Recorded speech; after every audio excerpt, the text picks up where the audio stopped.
want to preface what's about to happen by telling you that Dr. Reed has sent me 2 new photographs of the absolutely astounding apparent encounter that Dr. Reed had with this alien. And these new photographs are even more detailed, closer up, and more amazing. So if you want to see the latest, they went up actually this weekend, this last weekend, or at the beginning of the holiday weekend. And they are on my website now. So if you have access to a computer, or you can get to a computer, do it. And go to my website at www.artbell, that's ARTBELL.com. www.artbell.com, no capitals, just like that. Artbell.com. And you will see in the new section an announcement of the 2 latest photographs received. 2 new Jonathan Reed alien photos is what you want to click on and take a look. Now, Robert Raith introduced me to Dr. Jonathan Reed. Asked me if I wanted to take a ride, and what a ride it's been. Let me bring them on. Robert, are you there? I am here. And you are located where? In Seattle. Seattle, all right. And Dr. Jonathan Reed. Hello, Art. Hi there. How you doing? I'm just fine. You are located at you're at an undisclosed location. Under a rock. Under a rock somewhere, huh? You are a research psychologist, is that correct? Yes, I was.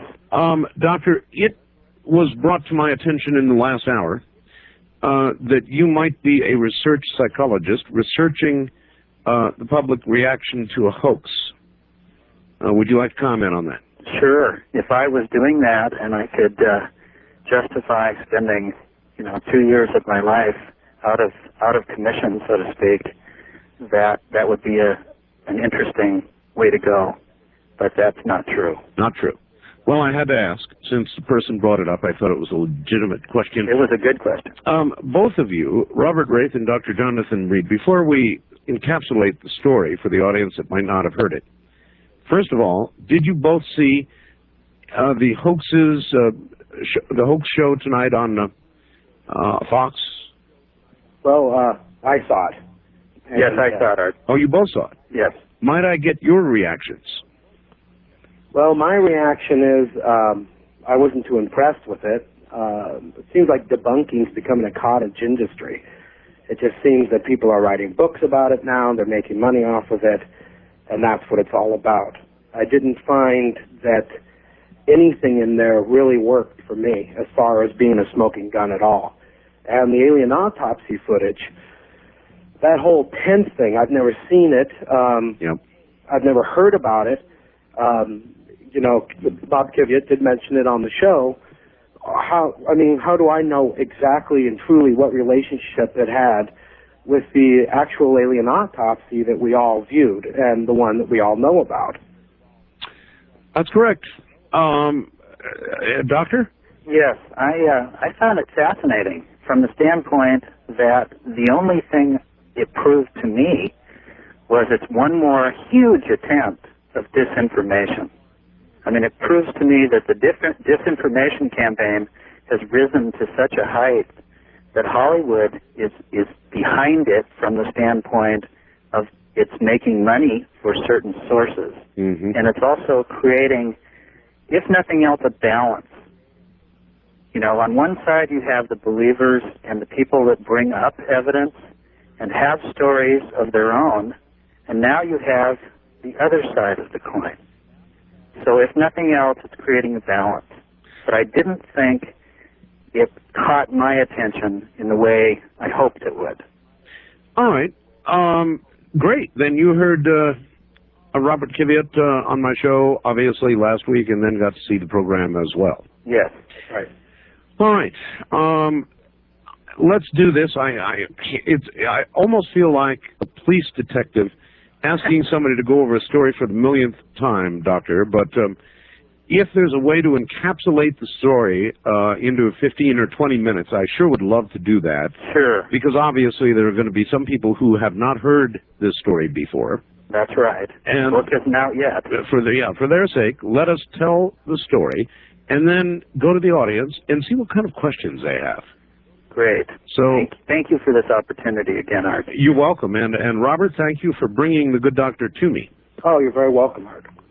So fire away, doctor. What happened to you and when? Okay. Well, this all took place in October of 1996, and it was about 60 miles east of Seattle and about 15 miles northeast of Snoqualmie Pass in the state of Washington. Okay, that pins it down.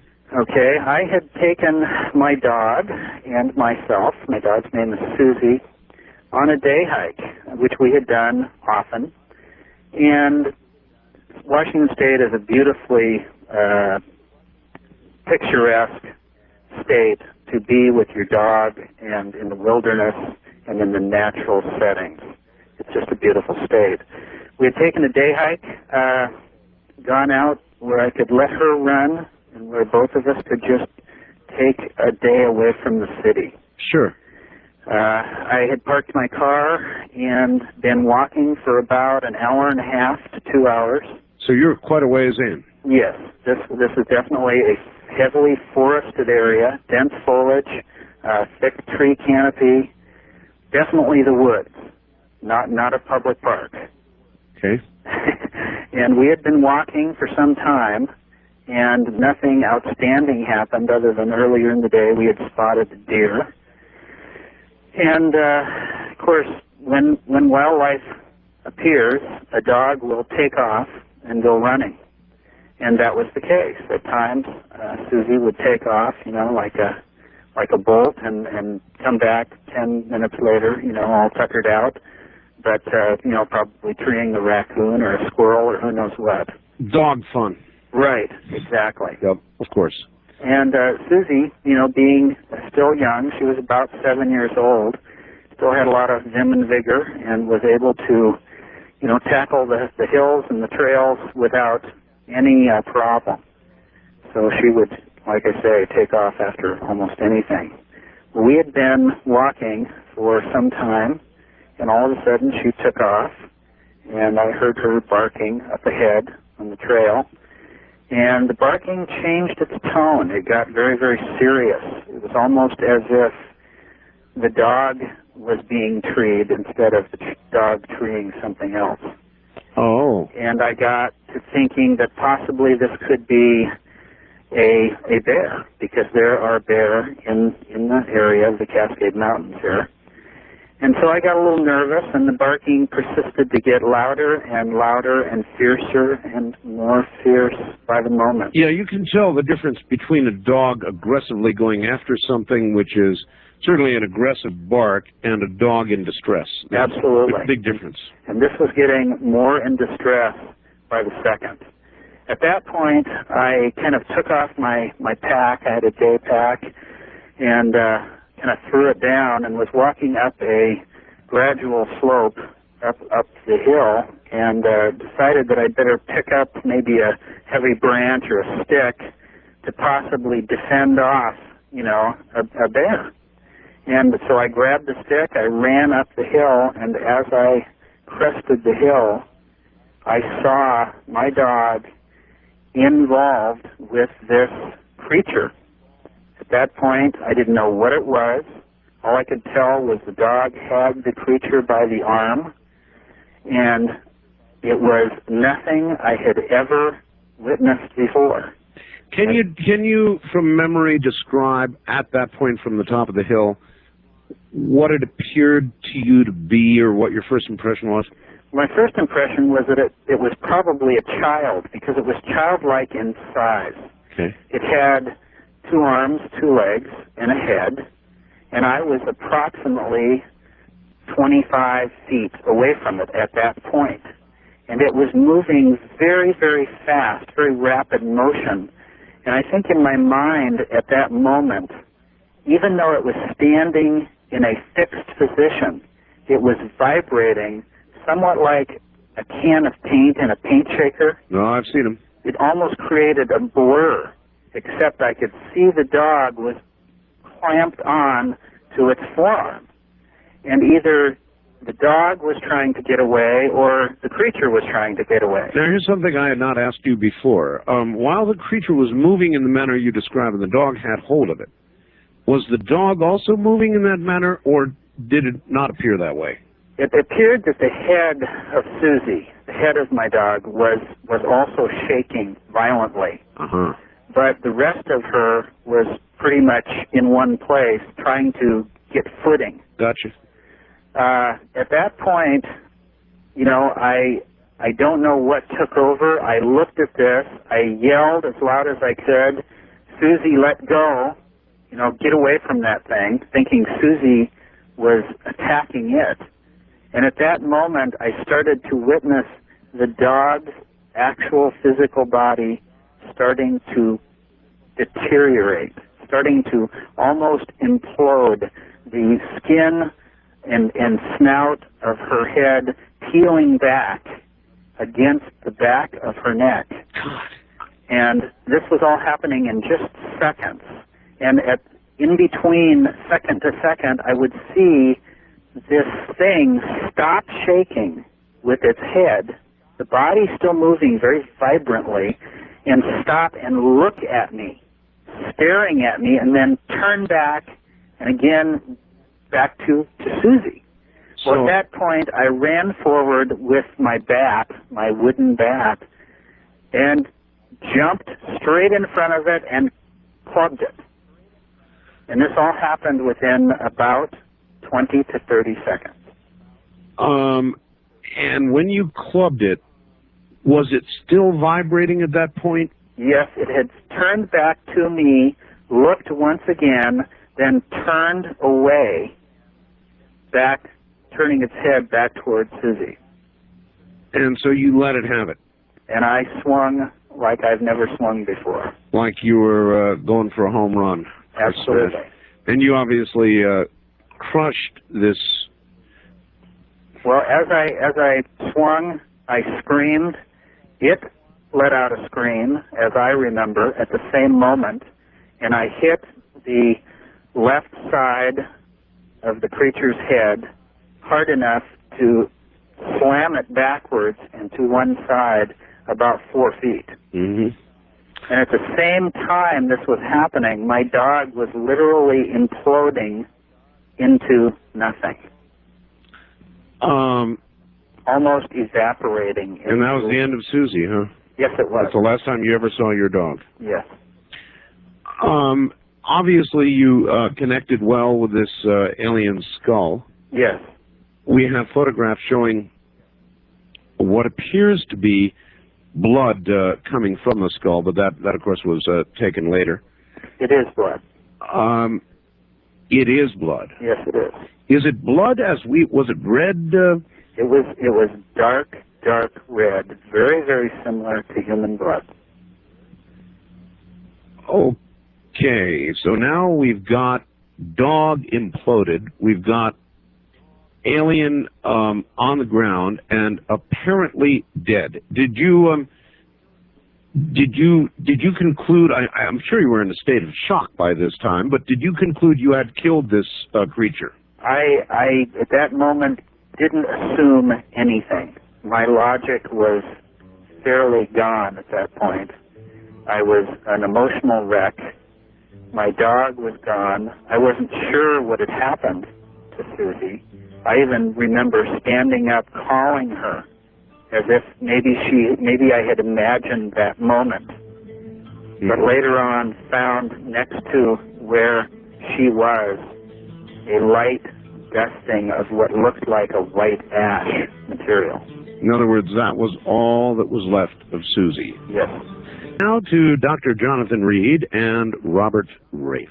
Gentlemen, welcome back. And Doctor, let us continue. At this point, your dog is dead, or at least disappeared. The alien or creature is lying on the ground with a big hole in the side of its head and bleeding red, dark red blood.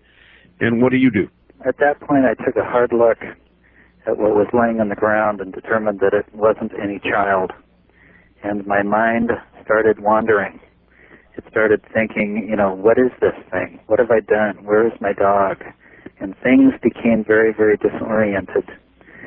I was very, very violently sick by thinking, what had I just killed? Yes. Was this some other kind of human? Was this an experiment? Was this some bioengineering event?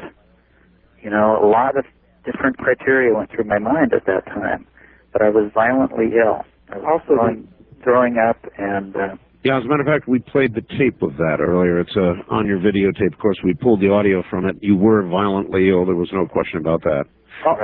Robert, you were about to say something? Yes, also the atmosphere surrounding the whole situation was different. The air became very dense, and it was at first very hard for Jonathan to even move. The other thing was the creature let out a screech, which you could see, again, you could see the air bubbling around it as it did this. It was almost like it was visual, like the sound became visual, almost like you see mirages of heat separating off a surface in the sun. Right.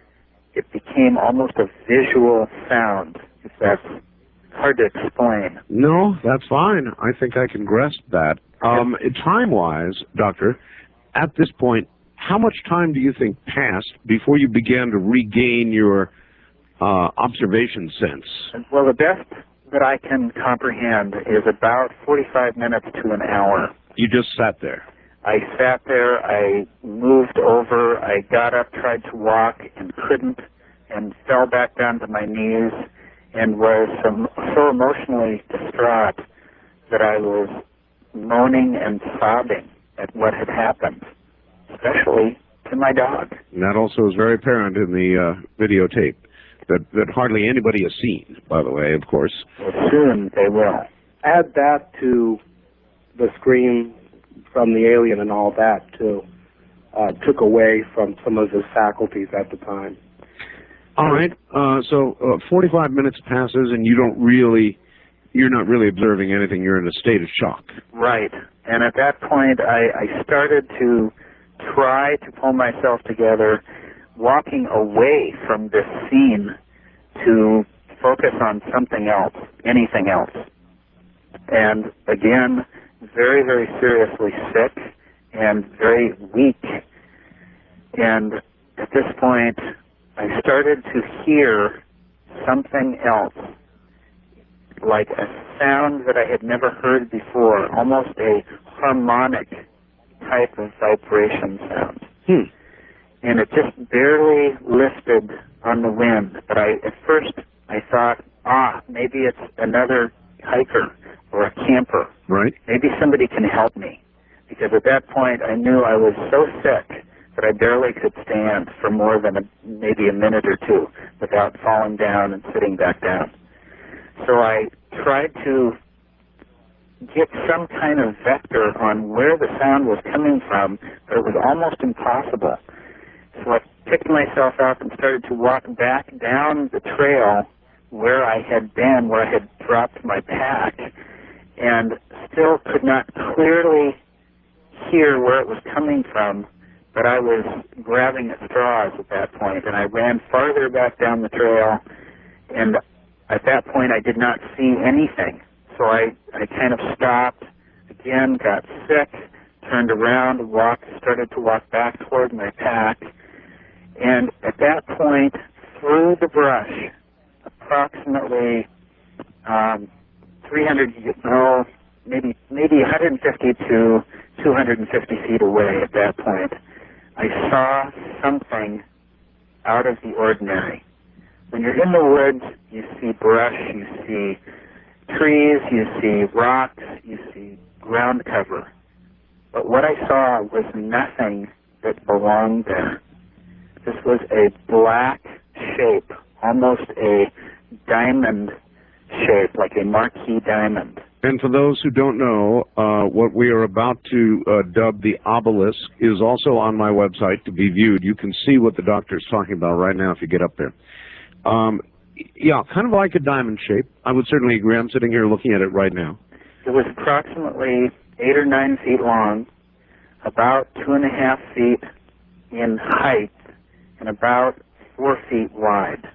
You do not believe this was a ship, do you? No, I don't. I never thought of it as a get-on-board craft. I think it had something to do with communication between the ET and something else, and I dubbed it the obelisk. You called it the obelisk. Somebody writes and simply asked, what is an obelisk? Why did you decide to call it that? Well, if you look up the definition of an obelisk, it's actually between Robert and I, we coined that term to give it a name. Sure. But if you look at the definition of it, it's an unknown rectangular or dimensional shape, a point of reference. Well, this sure fits that category. So at that time, I took a good look at it. I stumbled my way closer to it, and I did hear that the sound was coming from that source. As I walked up to it, I noticed that it was not sitting on the ground. It was actually above the ground. Hovering in the air. Some 3 to 3.5 feet above the air. That scale would be about right. Mm-hmm. It was not moving. It was stationary, as if it was anchored to the air. I walked around it, I looked under it, I looked over it. It had no appendages, it had no wheels, it had no anything to hold it down. No visible means of support. And at that point, again, I felt I'm losing my mind. I've got to be losing my mind. This just defies everything I know about aerodynamics and about anything physical I had ever seen. You touched it then, didn't you? Yes, I did. I stumbled up the hill toward it as I had circled it, and it was making this harmonic, very, very soft tone, but it was irritating at that point. It was an irritating sound, and I wanted to see what the surface felt like. And I put my hand out and touched it, and it was very hard, like stone, like granite. It was black, and it was shiny, and it almost had a depth to the surface. And it was cold. And it was cold like dry ice. In fact, as I touched it, I burned my hand. I actually felt like I had burned it as if you touched dry ice. No, that's very interesting. Did you actually, did you suffer burns that you documented at all, Doctor? Yes, I did. Oh, on my hand, I actually had a physical burn and scar about a little under an inch, right below my thumb on the inside of my hand. Okay. At that point, I pulled my hand back, as you would if you burned yourself. And this was a very rugged part of the woods. And I'm stumbling around, and as you jerk back, I lost my balance. And I actually leaned into it and put both of my forearms against it. And at that point, it changed sound. And the sound became extremely soft and pleasant. It made a different tone, almost like it had changed octaves. At the exact moment you connected with it? When I fell against it. Fell against it, all right. And then again, I actually hit it with my hand as if to move it, like to push against it, and Sure. This thing would not budge. Mm-hmm. It was as if it was 10 tons stationary on the ground, but not one part of it was touching the ground. All right, time-wise, how much time did you spend in the area of the obelisk? At that point, probably about 10 or 15 minutes. At which point, I take it you returned to the area of the creature that you had hit. I sat back down on the ground, trying to, again, keep from being dizzy and throwing up. I made my way back about another 40 feet back to where my pack was, and grabbed in my pack. I did have some water. I took some water. At that point, I walked back to where the creature was, where Susie was. at this point realizing that I had killed something, and it wasn't a child. My dog was nowhere to be found. There were no signs of movement from the creature at all? There were no signs of movement at all. Okay. And I had, at that point, totally realized that in clobbering the head of this creature, I had killed it. Mm-hmm. Now I started to think about, what am I going to do? Nobody's going to believe me. Or maybe you're going to be charged with murder. Exactly. And all of these things went spinning in my head, and I had already been spinning with all that had happened, and tried to get enough strength up to say to myself, what am I going to do? And at that point, I started thinking, well, nobody's going to believe this, nobody's going to see this, but I remembered that I had my cameras with me. I had a video camera with me, and I had a 35mm camera with me. And I thought... And this was because you did a lot of hunting of animals with cameras. Is that correct? I didn't do a lot of it, but I did some of it. I mean, our wilderness area is so pristine and so beautiful that you occasionally will run across 2 or 3 deer. I've seen raccoons. I've seen all kinds of creatures in the woods. So that's why you had the cameras? Yes. All right. So you had the presence of mind to get your cameras out, and what did you take photographs of? I started taking photographs of everything. I started at the point of where Susie had fallen, where the creature had died, taking pictures of the body, the head, the entire scene. So there's a whole lot I have not seen yet in terms of photography. You have pictures of the alien in the woods and the area where Susie had been. Well, a lot of the evidence and the photographic evidence that I had at that point that I had taken in the woods is gone. Is gone. I do not have all of it. What happened to it? It was either stolen or taken from me by other means. Well, you sure had enough. I mean, what I've got here is astounding. I had 3 rolls of film with me, 35mm film, when I was in the woods. And out of the woods scene, I don't have very much of the alien, but I do have quite a bit of the obelisk. Okay, and I have 2 of the obelisk pictures, photographs up on my website now. People really should look at these. And by the way, there has been some, armchair quarterbacking going on regarding the obelisk. I think somebody put one up on a website and said, see, look, it's the same one, but it actually went up on the website after your photograph, so that doesn't count. Mm-hmm. With regard to the alien, people have complained that all they see is the head and the arms, and they don't see. But we're getting ahead of ourselves. Anyway, you packed up. You had a sort of what, a heat? What do you call that? A thermal blanket? Well, I had a thermal blanket in my pack for safety's sake. When you hike in the woods, you never know what's going to happen. You could fall. You could break your leg. You may be there for days. So you take, some basic rations with you, and one of those is the thermal blanket. It's a very lightweight, almost a mylar-based piece of material that's reflective and totally will block the wind and will keep you alive in the case of an emergency. Well, I had that with me. At that point, I had taken every picture I could take. I had exhausted that. I thought, okay, I'll go back. Maybe I can hide this thing, this creature, to keep from animals getting at it. Sure.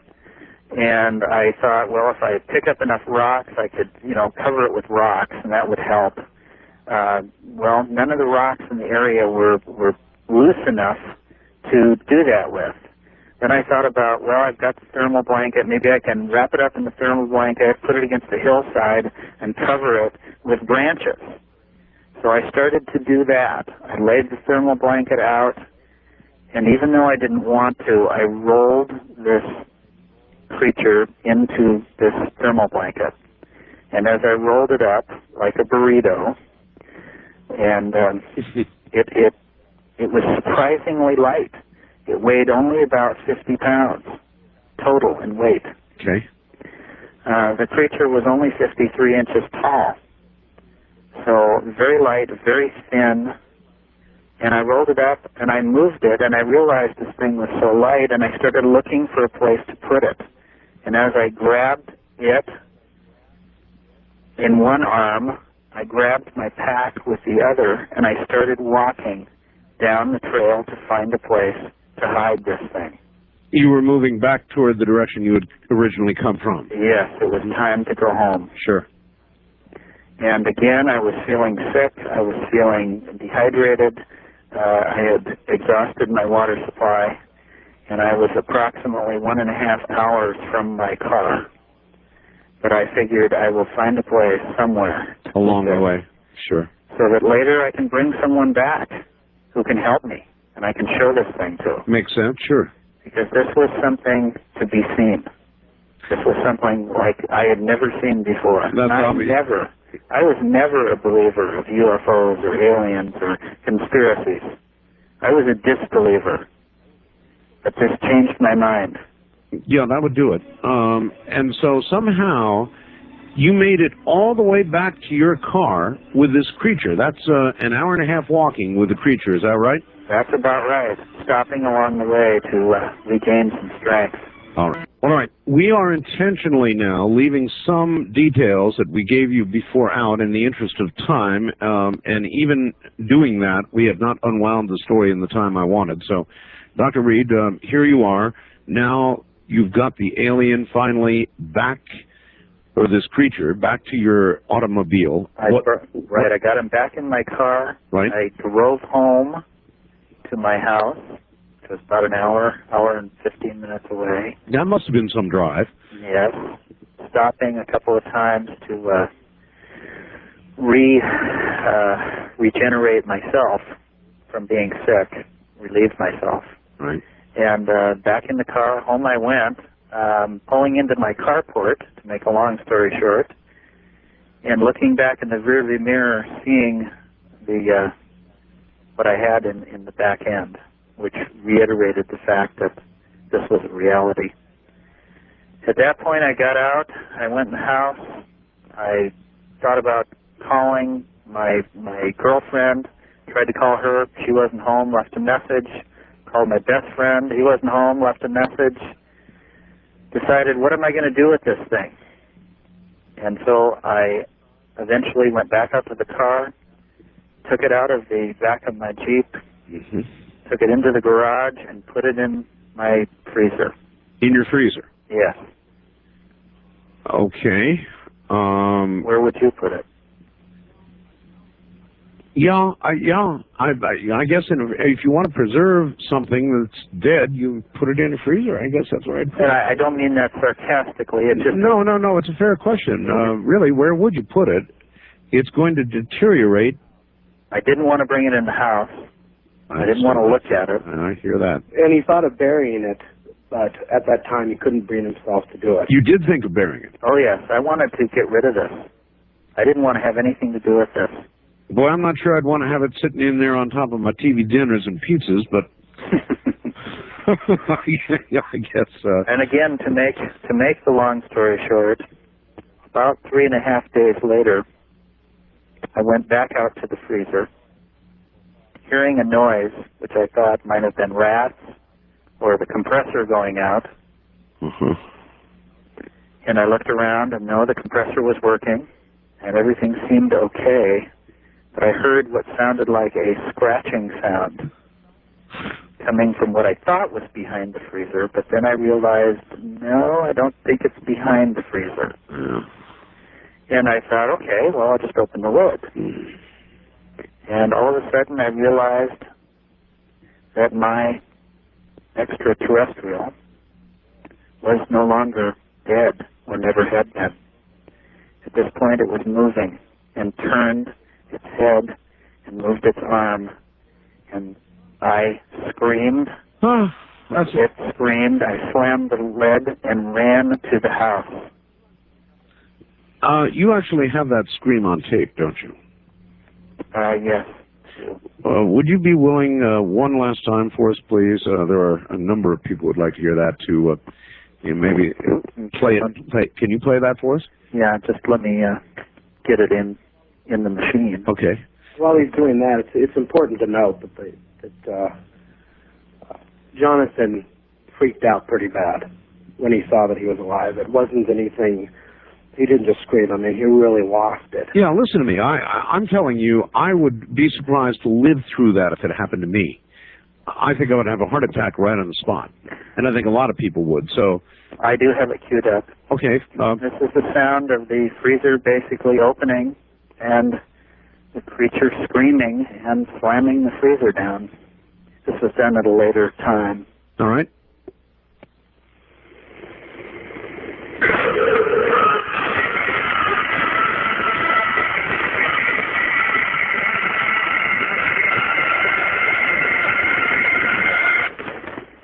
Yeah. That's it. I don't know how you lived through that. God. All right. Now, so you slammed the freezer shut.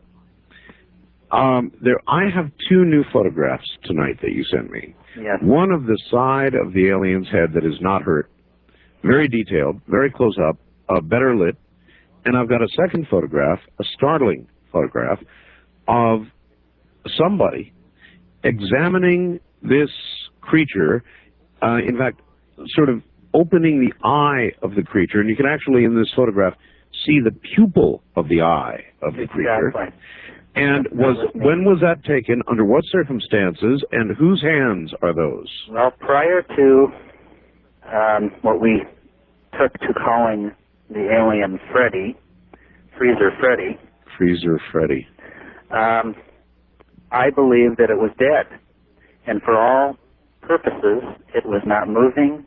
It had a wound 1 inch by 1.5 inch wide on the side of its head. The skull and skin flap was, flapping back and forth, exposing cranial material. At that point, I felt this thing was pretty dead. Bashed in skull. During the first 3 days, prior to it reanimating, which is the word you used. I did, yes. I got a hold of my friend, Gary, and him and I sat down and tried to put some strategy on what to do, when to do it, and how to do it, right. Having this in our possession. During that process, I pulled him out of the freezer, and I did several examinations, what I call toptical examinations. One of them was done the night about 8 hours after I had brought him home, which is the video art that you have seen and have. Yes, sir, I do. And in that video, I literally open up the thermal blanket in front of everyone's eyes, and you see the entire body. It's true. The arms, the legs, the head, the hands, everything. For those people out there who have said, we don't see much of the body. Right. Well, in this, you see everything. Right. At that point, within the next few days, Gary and I decided we needed some help. And we set out to get people who could help us and that we could trust. Gary was a very, very dear friend. 18 years I had known this person. I could trust him, and he and I set out to find some people to help us. During this process, again, we took him out of the freezer, Freddy, not Gary, and laid him down in the garage and did a much closer examination, which in the book we call a closer look, where I reviewed and took photographs of every part of this being as much as I could. There was a professor that was supposed to be there. Yes. But he was scared off. I mean, he was fascinated. He wanted to be involved with it. He didn't know exactly what it was all about, but he knew Jonathan. He was friends with Jonathan. And when the day came for him to show up, he called and just said, "I can't be there." Mm-hmm. Basically backed out without any reason, which is something that has happened many, many times, including with a publisher currently. But I back to the story where we were. The pictures that you now have are of the examination that Gary and I performed, the close-up topical examination. During that, I opened the eyes. I took close-up pictures of the eye, the eyelid, the mouth, as close as I could get in the mouth. I didn't have the kind of equipment necessary to do a fabulous interior job. I recall you saying that you actually had to kind of prop the 35mm camera up to be able to take these. No. During these pictures, Gary actually took the picture. Oh, I see. Okay. They are my hands. I mean, both my hands and arms are in that picture. That's good, because I was going to suggest I don't see how you could get that kind of a close-up. Right. The video that was taken the first night after I brought the creature home was actually taken where I duct taped the video camera to the side of a ladder if I did not have a tripod. Well, I'll tell you, whatever else is going on, your story is solid. I've tried a couple times here, my cute little way to trip you up, and it's not worked. So Gary was holding the camera for these very, very close-up photographs. And you could actually see what appears to be, is that the pupil of the eye in the lower? Yes, it is. And you have the original Kodaks, right? I do. Okay. I should tell my audience, just so they don't say, "Oh, gee, faked up computer photographs," wrong. I've got the original Kodak photographs. I scanned them. I sent them to Keith. No shadow boxing here. No shadow boxing, no. No shadow box. And, No, these are not, these have never been doctored or adjusted in any way, and all that information will be coming out, and that's what we're trying to do at this point, is to get that information out. And the negatives at some time. Right. And the negatives, right. Yes. We're going to make arrangements, and we will talk about that with you, Art, privately. All right. But we will make some arrangements to detail the negatives, the positives, and the video. Now, I have been counseled by legal counsel to, at this point, not let any other evidence out, because we are limited in how much we have. But I gave you my word that I would get some negatives to you. You did, yeah. And you and I will walk through that process. All right. And I would like to be part of that process. I can understand that. And I will at a later tape explain to you why we need to do it very carefully. Oh, no, listen, you don't have to explain a thing to me. I am in possession of some alleged crash debris from Roswell that is still anomalous after years and years of intense study scientifically, and I've been very careful with who tested it, where it went, and when it was in and out of my hands. You must be very careful. Well, I went through the process of taking some of this to what you would call the logical sources, some of the legitimate quote-unquote sources that will back up this kind of thing and look into it. Right. And at those sources, I lost a huge amount of evidence. I can understand that. Yeah. Now, to wrap this story up, gentlemen. Yes. The body, people would ask, where is the body now? Where is the rest of the evidence now? And what about your friend who participated with you in all of this? Those things I think we have to cover. Well, there were several people that helped me during this 10-day event from start to finish. Gary, one of them. Dolly was another dear close friend. Dolly is dead. I actually found Dolly dead in her house. The day when I had called her to go up and pick up a package she was holding for me with more of this information. That package was never found. Dead of what cause, do you know? Considered to be natural causes. Interesting. I had talked with her a few hours before. Natural causes. And you were the one to find the body? Yes, I was. All right. And of Gary? Gary is not around. Gary is either in hiding or has met a unnatural fate also. I have not seen or spoke to Gary in over 2 years. And for that very same reason, you are on the move nearly all the time yourself. At the end of this 10-day event, I went underground, and I literally pulled in my landing gear and found a new way to survive. I knew that there was something very serious about all this, considering what all had led up to that 10th day, and I had to find a way to survive and to eventually get my life back, and that's why I'm here. Okay. Doctor, the body, the alien body. On the 9th day, I went back to my house, which was where the freezer in my garage was. My house had been ransacked and torn apart. There were boards from the floor missing. There were holes in the walls. Every single thing in my house had been totally disrupted or destroyed or taken. 2 filing cabinets were gone out of my house. It had nothing to do with this. But I went to the garage. I found the door pried loose from the actual wall in the garage, sitting aside the garage. I went in. The freezer was gone. There was nothing left. So a lot of the evidence was gone with, was it Dottie?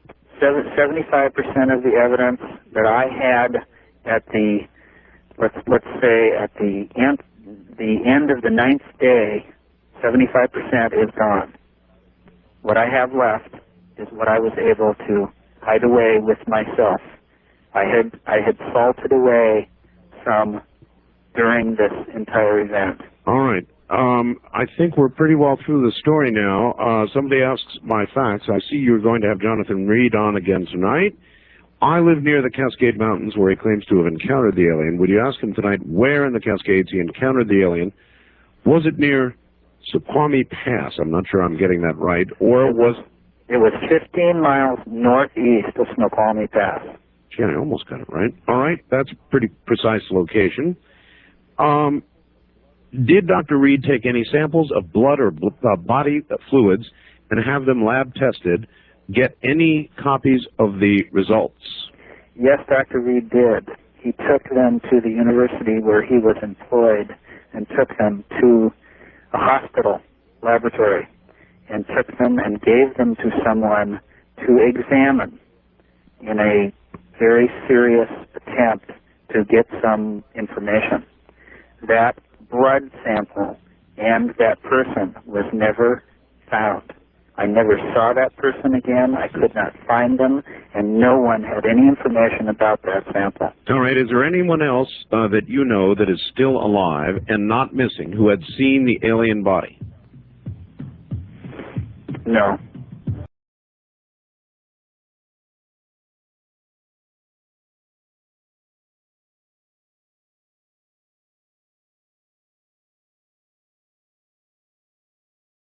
Let me continue. Once again, Dr. Reed and Robert Raith, gentlemen, welcome back. Just a few more facts, questions, and off to the phones. This one says, Art, you have seen Dr. Reed's video. Could you give the listening audience an honest, straight-out opinion of it and a little more verbal description of it? Well, my opinion would be that it was a verbal description, let's see. It was a lot of running, a lot of very hard breathing. Somebody in the middle of a, well, I guess a panic attack would be what I would describe. And some of it was steady. Most of it was running or moving. And you got to see the obelisk in the video, the alien. All of it appears roughly as in the still photographs and backs those up. So I don't know what else I can say. You've got to see the video, and I assume at some point the audience will get an opportunity to do that. Did Dr. Reed meet any hikers coming back down the trail while carrying the alien bundle? No. No. All right. Have you done any reverse investigation on your own or with help from friends as to any specifics of who might have ransacked your house and that sort of thing? We could put a name to them and just call them MIBs, but they're definitely people that were looking for what we had. We believe that our phones had been tapped, we had been watched for days, and not only myself, Gary, Dolly, my girlfriend, her family, on and on. All right. You obviously have pretty good photographic and video evidence. The person, as a matter of fact, Frank from Custer, Washington, wants to know if you would take a lie detector test. That has already been done, which I passed. Oh my, really? When did that occur? That was done approximately 3 months after this event. I'll be damned. And you passed the test, and I assume the results of that are going to be in the book. Robert? Yes. Yes. Okay. Okay. And finally, today, what is Dr. Reed's assessment of the public's acceptance or denial of his alien interaction contact story? What do you think the public thinks, Doctor, is what they're asking, I guess. Well, by information since we've been on your show, the response has been probably 85% positive, that they do understand that these events happen, that once in a while somebody is able to chronicle something, and that it will stand on its own. All right, let us begin to go to the phones. First time caller line, you're on the air with Dr. Jonathan Reed and Robert Raith. Hello. Hello. Yes, sir. Where are you? My name's Randy. I'm calling from Phoenix. Okay, Randy. Hi, Dr. Reed. How you doing? Good, thank you. One of my questions was, I have a couple questions. Was the being wearing any type of clothing or a uniform or anything like that? Yes, it was. It had a suit which we refer to as the skin suit, which is a very tight-fitting, material-based suit, almost like spandex, black in color, gloves attached to the arms. Okay. I haven't had access to anything, and I haven't seen pictures or anything. Compared to the alien autopsy, was there any similarities? Not in my mind. No, not at all? Not at all. Okay. My other question was, you're going to go public with this. What venue are you going to use to get this to the public? Were you going to use the media or newspapers? Or? Well, we're attempting to use every venue possible that's committed to getting a positive statement out. We're not looking to make this fear-based. This is not about fear, it's about hope. It's about the new future that all of us have to embrace. The information that I have that is in the book, when people read it, will give them a great deal more to think about than what's been said at this time. Mm-hmm. There are events that are taking place in and around this show, Art's show, that are only starting now to happen, that are chronicled in the book. Art, you have the last chapter. There is a section in the last chapter that talks about answers that people need to know. And it's a list. All right. In other words, answers to most frequently asked questions, that kind of deal? Well, answers to things that are involved in our lives with extraterrestrial beings. We talk about Mars, our moon, Egypt, the Middle East, weather control, the AIDS virus, Earth evolution, DNA, star communications, time shifting, space dimensional travel, MIBs, world economic crash, cold tech, extraterrestrial visitors, new documentation, the Earth, the Sun, the Bible, life force, and UFOs in general. Holy smokes. Yes. So you get to a lot of it. All right. east of the Rockies. You are on the air with Dr. Jonathan Reed and Robert Raith. Hello. Hello, Art. How are you? I'm fine. Where are you, sir? I'm in Lubbock, Texas. All right. Listening to KFYO. By the way, on the first part of your show, Art, you mentioned a caller called about the melanoma thing. Yes. There's something I saw in a documentary about a year and a half ago you might be interested in. I can't tell you the doctor. I can barely remember where the location might be, but what he was doing is he was applying chemotherapy to the melanoma and then applying a small amount of electricity through the tumor with 2 electrodes. Okay, well, I appreciate it, but right now we're...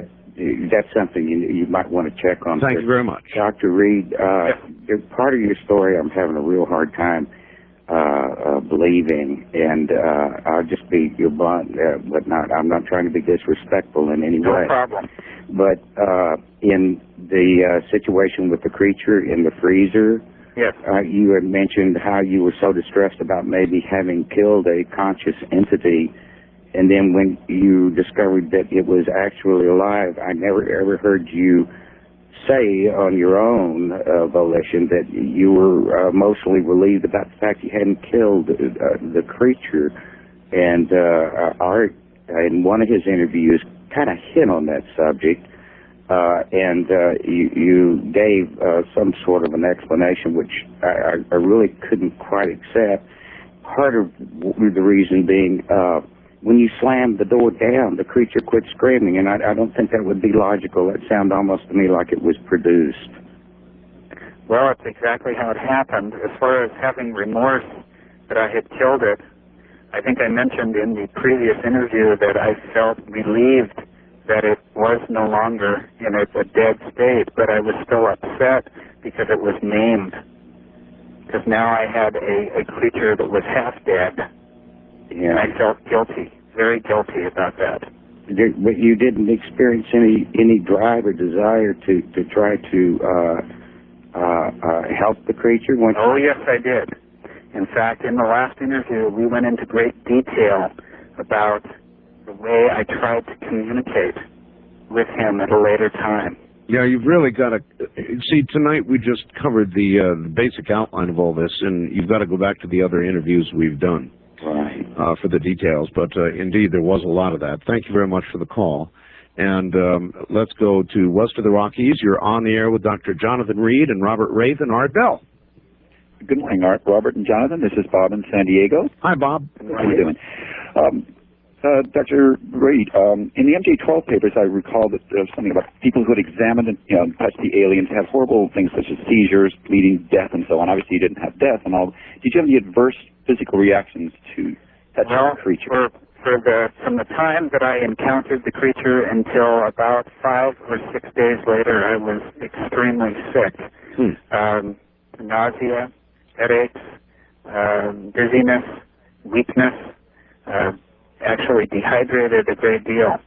So the only thing I can account that to is emotional stress and fatigue, and or the possibility that the alien and or the obelisk had produced something that made me sick. And the book does detail this very clearly. Great. John, I really appreciate it, caller. Thank you very much. Thank you, Art. This is really good because these really are questions that I had not come up with, and they're good ones, too. Here's one by email. If you had it to do all over again, Doctor, what would you do differently? If I had it to do all over again, I would have driven directly to the university facility, a medical facility, and given them everything I had. Would you have still, do you think, doing it all over again, hit the alien over the head with a stick? Well, that's a very difficult question to ask because it was emotionally driven at the time. I had no time to think. I was thinking about defending my dog. And I think under the same circumstances, I probably would attempt the same motion to get this thing away from my dog. You know, I think I would have done the same thing. And I've sat down and I've thought about this, and I've thought about it as you've told this story. And there's not much I would have done differently at all. So that helps me, and plus your story has remained the same. First-time caller line, you're on the air with Dr. Reed and Robert Raith. Hi. Hello? Hello? Yes, turn your radio off, please. Yeah. Turn it off. Yeah. Very important. Okay. Yeah. Where are you, sir? I'm from Phoenix. This is Joe. Hi, Joe. Do you have a question? Yeah. Did you get a chance to get a collection of maybe the dust that the I know you mentioned that the dog was turned to like kind of a dust. Did you No, at that point I was not thinking clearly enough to be collecting anything except trying to collect myself. I'm surprised that I was able to actually get out of the woods at all. And I'm kind of excited I got on. My brother also has a question, if I can get him really quick. Yeah, if you can get him really quick. Sure.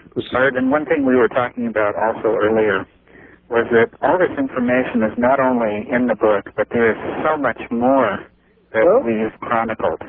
I'm sure there is. Caller, hello. Oh, hello? Yes, Hey, do you have a question? Oh, yeah. When Dr. Reed, when your house was ransacked, didn't any of your neighbors saw who did it? All right, good question. Were there any witnesses to the ransacking? Well, the house itself sat in a wooded area, and there were very large lots. Yes, I had some very close neighbors that had seen some very large vans pull up and go in and out of the house. Would these neighbors be willing to come forward, do you think? Well, there's a problem with that, and not everybody wants to have their name put over the air. Tell me about it. Tell me about it. I know better than anybody about that. All right, here's somebody who asks by email, what happened to the obelisk? And, of course, we didn't cover that. When you left the area with the alien body, the obelisk was still there, correct? Yes, it was still exactly in the same place that it was the entire time that I was there. The next day, yes, my friend Gary and I, after talking at great length, decided to go back up there and see what other evidence we could find, and possibly even try to drag it out of there, which is an incredibly stupid statement, knowing that it was not going to be moved.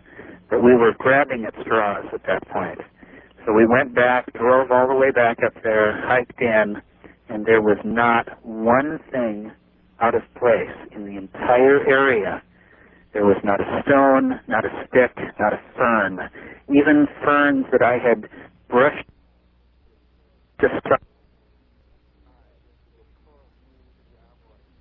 aside to get close to the obelisk seemed as if they were either new or somehow in perfect, pristine condition.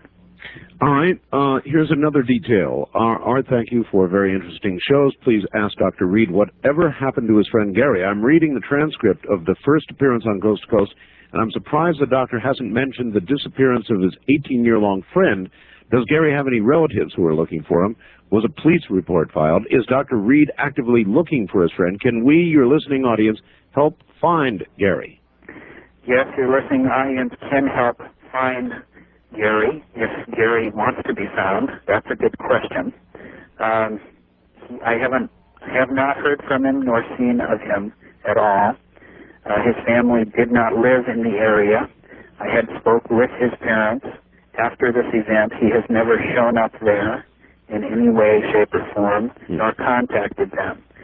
Art, we now have a new way of contacting us. We do have email. Oh, you have an email address? Yes, we do. All right. What is it? And that's www.drreedlink@aol.com. And that's DREEDLINK@AOL.com. And if anyone... Well, no, that's not an that wouldn't be an email address. That would be a World Wide Web address. I'm sorry. Let's take off the take off the www. So it would just be It is an email address. Dr. Reed Link. That's DrReedLink at AOL.com. Correct. Is that all lowercase? Yes. Okay, Dr. Reed Link at AOL.com. Well, you're going to get a lot of email. That's what we're hoping. You're hoping for it, huh? Yeah, absolutely. I want this information out. I want people to know what this is about. I want people to help me find Gary if he's available. And if he's not, I want to know that too. But the last time I saw Gary was the 9th day of the event. What's happened to your career, Doctor?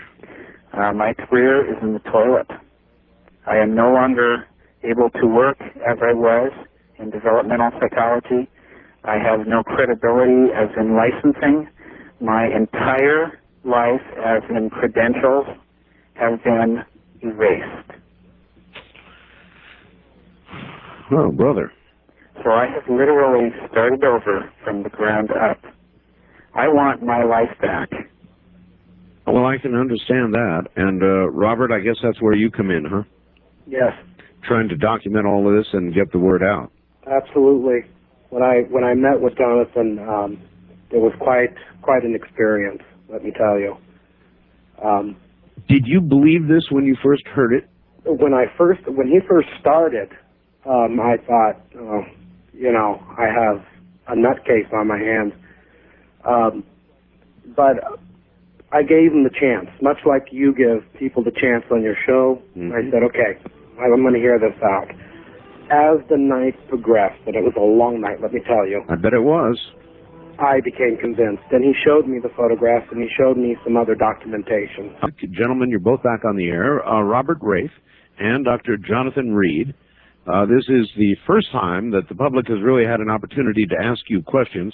I have no idea what's coming, so let's get to it. First time caller line, you're on the air with Robert Raith and Dr. Jonathan Reed. Hi. Hi, my name is Steve.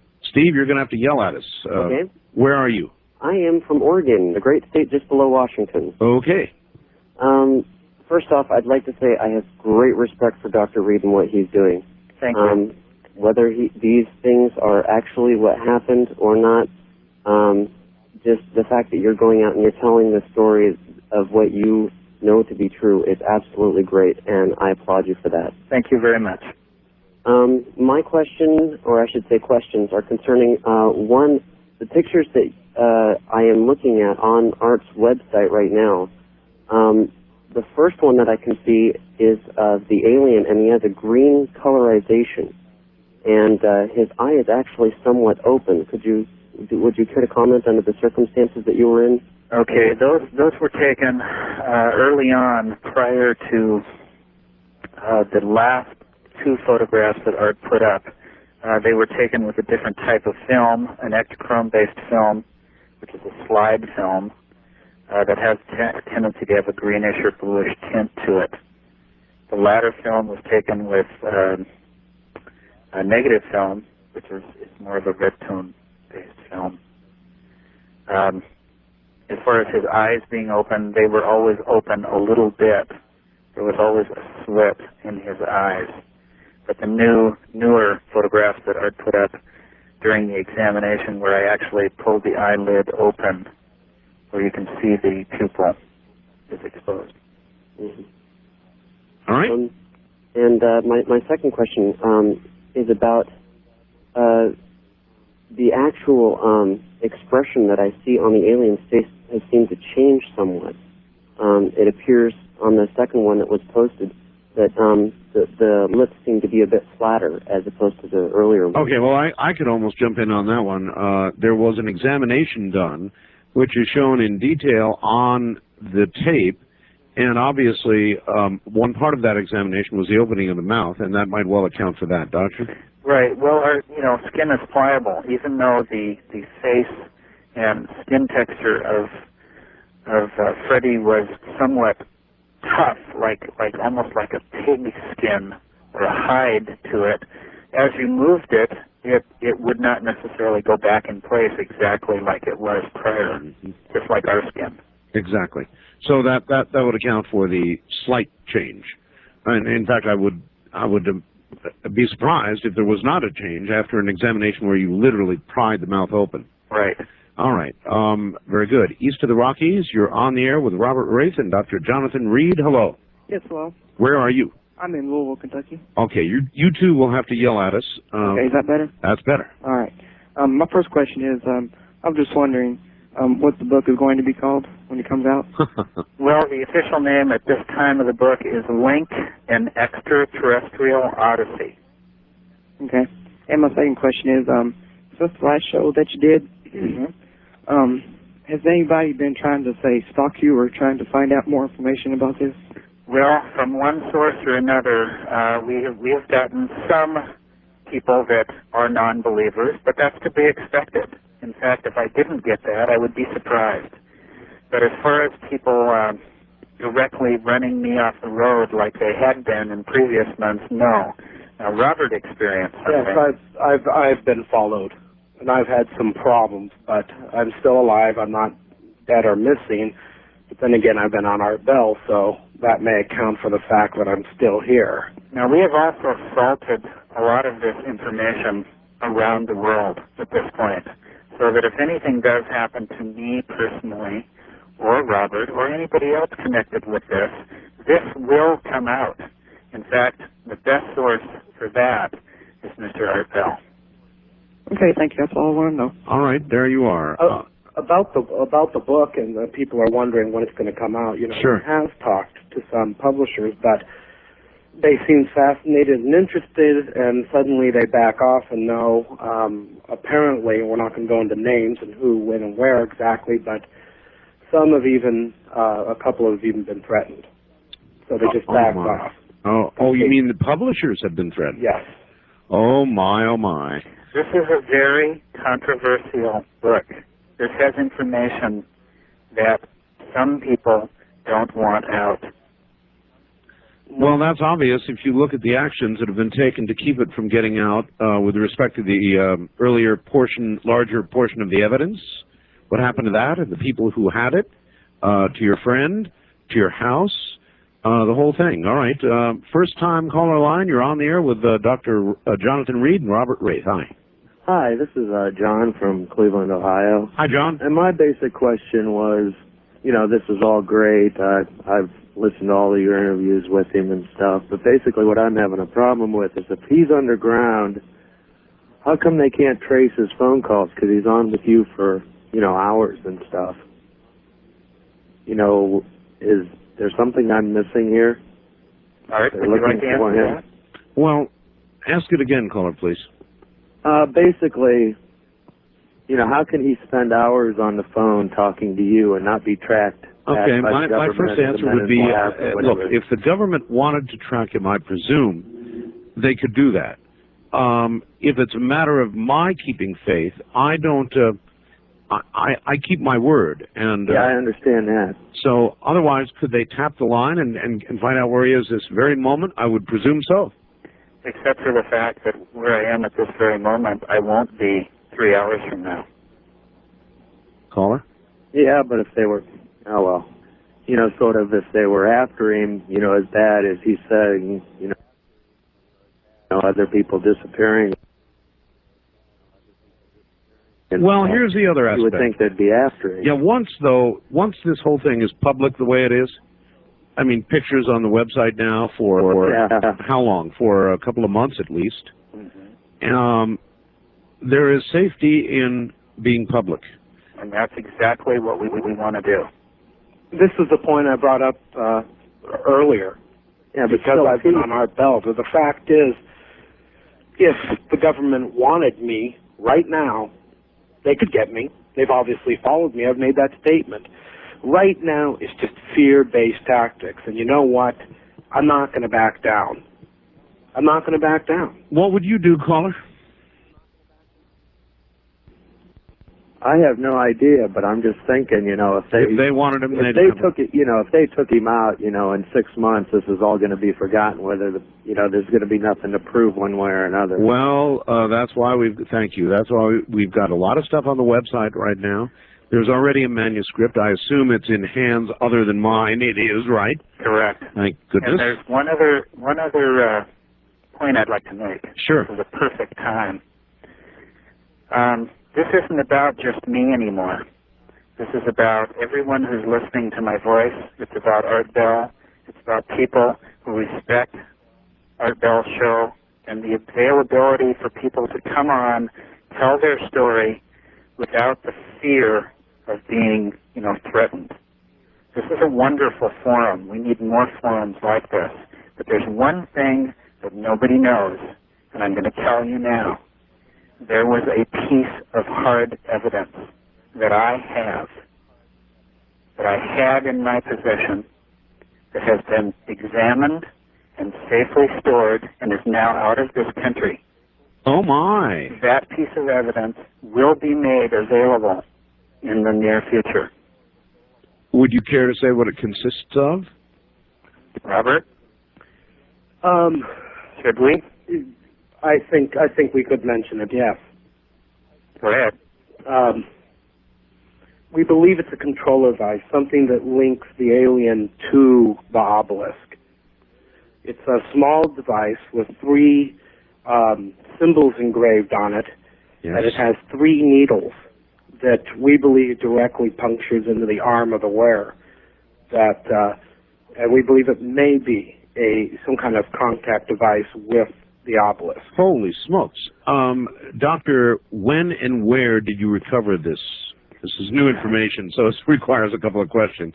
I picked that up when I rolled up the extraterrestrial in the thermal blanket. It was laying about 2 or 3 feet away from his body. At that point, I had no idea what it was. I just grabbed it, threw it in the thermal blanket. Oh, my God. So you've got... and somehow you have managed to preserve that. You've done. Well, I have managed to preserve that the same way that I've managed to stay out of sight. I had some help. I'll say this. If, as the caller says, the government could take us out and it all be forgotten, I'll tell you something.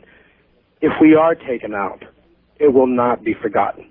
There are photographs, there's videos, there are other people, there's Art Bell, and there's this device. If something happens to us, okay, it will come out.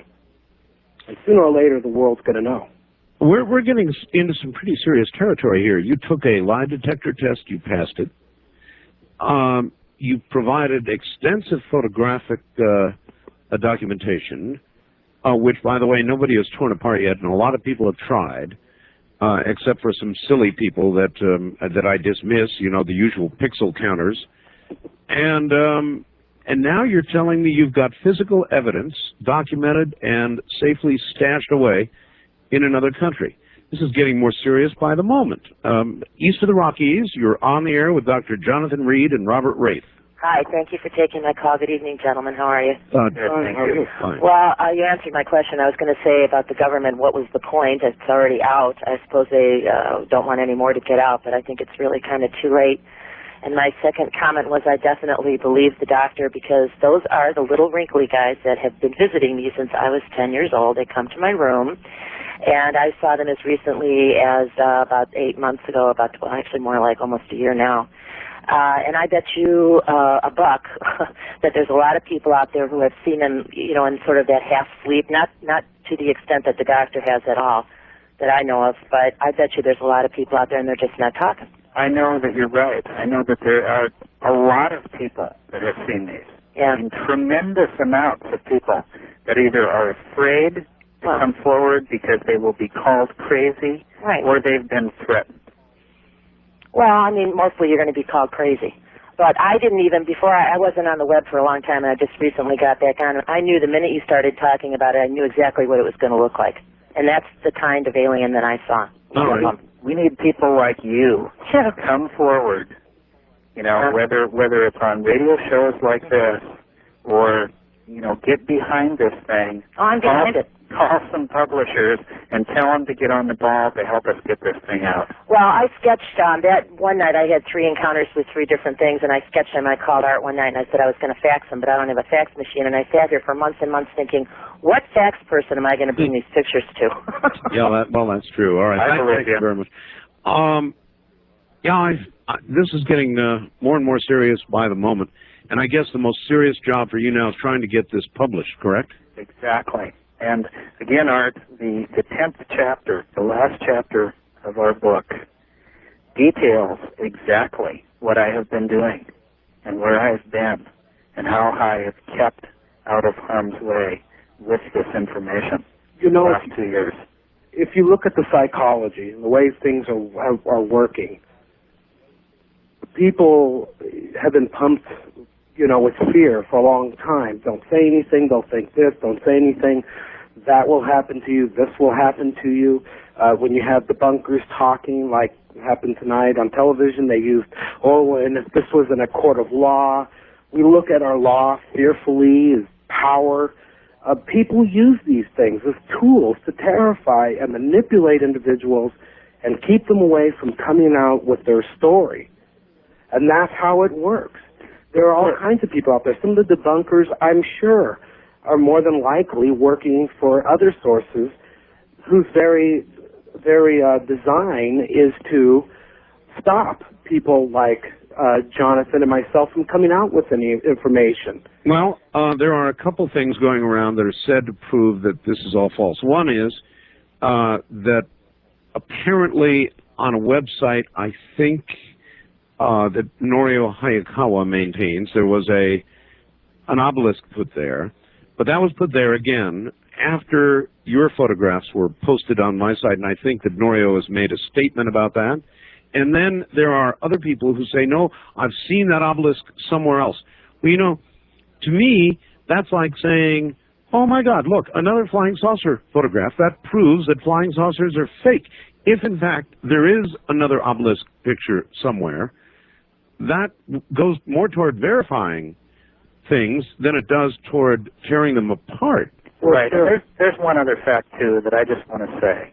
People have, incredibly come forward and said a lot of information, pro and con, which is good.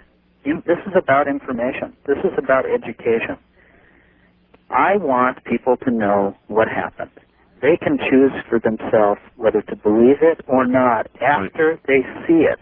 But before they see it, it's very difficult to make that statement. That's true. All I'm trying to do is get this information out, get it to the public, have some kind of preservation of my own life, get myself to where I don't have to be in fear. This has been very difficult. It has been a very difficult existence. This is no fun, and other people know that. We don't want to ram this down anybody's throat. We want people, individuals, to make up their own mind when they see it. There are too many processes out there that create elements that lead people by the nose in one direction or the other. It's time for people to think for themselves. And a lot of your callers tonight, they're doing just that. Whether they're positive or negative, the fact is they're thinking about the story for themselves, and that, I think, is very important. And you can debunk anything. You can, if you stand at one point and look at something in only one direction. Oh, that's a great point. You can tear it apart. Well, we had the ideal example of that earlier in the evening on Fox. Right, we did. One of the things that people keep saying is they say, well, these pictures are too clear. I know. I know. People aren't satisfied. And I'll tell you something. A few years ago, I met with this gentleman that said he had evidence that the Holocaust never occurred. I've heard of these. Now, I wanted to slap this man, but I gave him his shot at this nonsense. But the point is that he wanted to debunk the murder of millions of people. People are out there to do this. That's what it's all about. People can come up with evidence on anything to debunk anything. And again, that Fox show tonight was a perfect example of that. If this ET came up and bit you, Art, in the butt, you could still turn around a day later and say it didn't happen. I would never know the truth. You're right. West of the Rockies, you are on the air with Dr. Reed and Robert Raith. Hello. Hello. Hi, where are you, sir? I am in near Boise, Idaho. Okay. Hi, it's a pleasure to talk to you, Dr. Reed. Thank you. I think what you're doing is a great service for the United States and the world. I wanted to know if what the hands and the feet look like, and if when the alien talked to you, what did it communicate to you, if anything? All right, let's deal with one at a time. These are good questions. The hands and the feet, Doctor. Well, the hands and the feet of Freddie were contained in what we've called the skin suit. This was basically a one piece where the gloves and the arms were covered with a fabric similar to like a spandex material, a black material that basically defied everything I've ever seen. In the last radio show that we had, we talked about the fact that I cut it. I tried to cut it with an X-Acto knife to actually remove it. And couldn't cut it. Actually, Doctor, there's more to it. Hold on, we're at a break point. The caller's asking about the hands and the feet, most specifically. Okay, they were encapsulated in this fabric, this black skin suit fabric. The fingers were in 3-fingered gloves. So each hand looked like it had a big mitten on it with 3 fingers. Right. But actually, when you felt the fingers through the material, there were 5 fingers on each hand. Right. Exactly right. And when you tried to cut into this... When I tried to cut into the material on the surface at the neck, I made an incision about 3 or 4 inches, and within a second, it started to adhere itself together, almost like a zipper closing. Caller? That's incredible. It was incredible. Just as my own experience, I can tell you that I've seen craft up close, and it's I can see why people won't believe it. I know. Because it changed my life forever, and I know. Exactly. I know this to be true, and I'd have to say, in honesty, that, if I didn't see it and experience it for myself... You'd probably say baloney, huh? I would, and the stuff that I've seen was like magic. All right, well, I'm in a similar circumstance. I have also seen a craft. It changed my life. There's no way it cannot. I saw a craft up close and personal, a story I've told many times and I won't retell here. But once you have seen something like that for yourself, you don't have a lot of choices left in life. I mean, you have seen this. You either have to believe that our government has a lot of stuff we don't know about, which is possible, but I don't know about anti-gravity, or you have seen something from elsewhere, one of the two. First-time caller line, you're on the air with Robert Raith and Dr. Jonathan Reed. Hi. Good afternoon. All right, thanks for taking my call. This is Dave from Toronto. Toronto? It can't possibly be afternoon in Toronto. Oh, I'm sorry. Good morning. Jeez, Hi, Dave. Early morning. Quick comment for Dr. Reed, actually. I hate to sound like a skeptic, but one point that I'm really having a problem trying to understand is when you said when you smashed this thing in the head with a baseball bat, you were not 100% sure it was not a child. You only determined it was not a child until you smashed it in the head. Well, so what I guess I'm trying to say is isn't that something you should have been 100% sure about before you smashed it in the head? Two things, caller. One, it was a stick or a branch the size of a baseball bat is the way I recall the doctor having said it. Okay. Not an actual baseball bat. Okay, well, okay, thanks for clearing that up. But and then the second part was? Shouldn't you have been 100% sure what you were smashing before you did it? Well, I think at the moment I wasn't being completely rational. I was being extremely emotional and physical. And I had just witnessed my dog's head literally ripped from its skull. At that moment, I was kind of defending myself and or what was going on. But you're right. If I had a moment to think, is this a child, I would have probably stopped. Oh, of course. But at that moment, if I had of, maybe I would have been next. Okay, and one more question. What time of evening did this happen? This happened at 2:55 in the afternoon. Oh, in the afternoon. Okay, thank you very much. All right, thank you very much, caller. And somebody asks, what press, other than my program, have you gone to? Have you taken this evidence to any mainstream press? We have talked with several different organizations around the world, but nothing has been picked up. There is going to be an article in an exclusive article written by Christopher Montgomery in an upcoming issue of one of the U.S.-based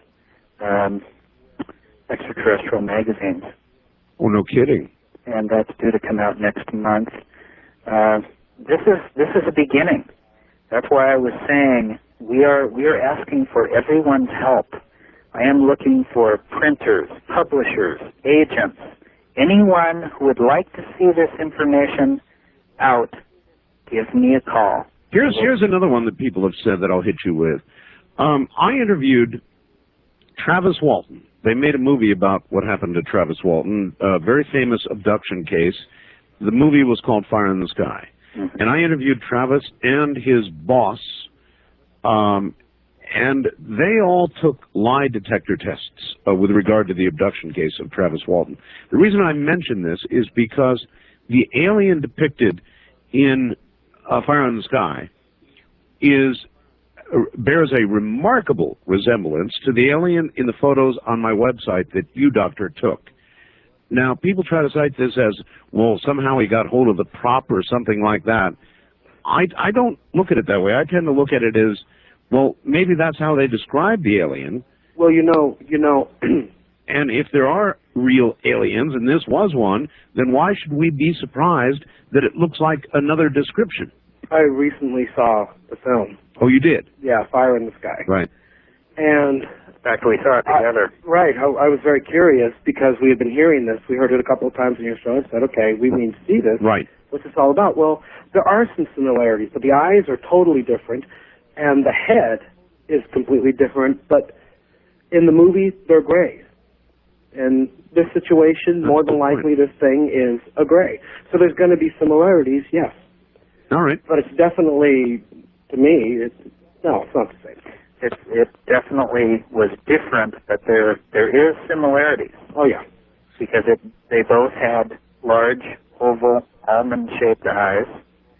They both had grayish, pinkish skin. And they both were not from Houston. Right. East of the Rockies, you are on the air.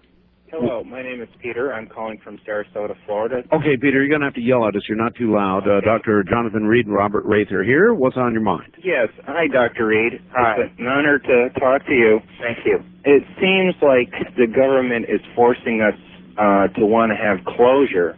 And I don't know how I would react, but if I saw something like that, I'd want to kill it and then protect it with my life and not tell anybody about it. And I would call Peter Davenport and somehow get one big, massive press release going, you know. Well, in effect, that's what we're doing right now. I understand that, but you lost the alien.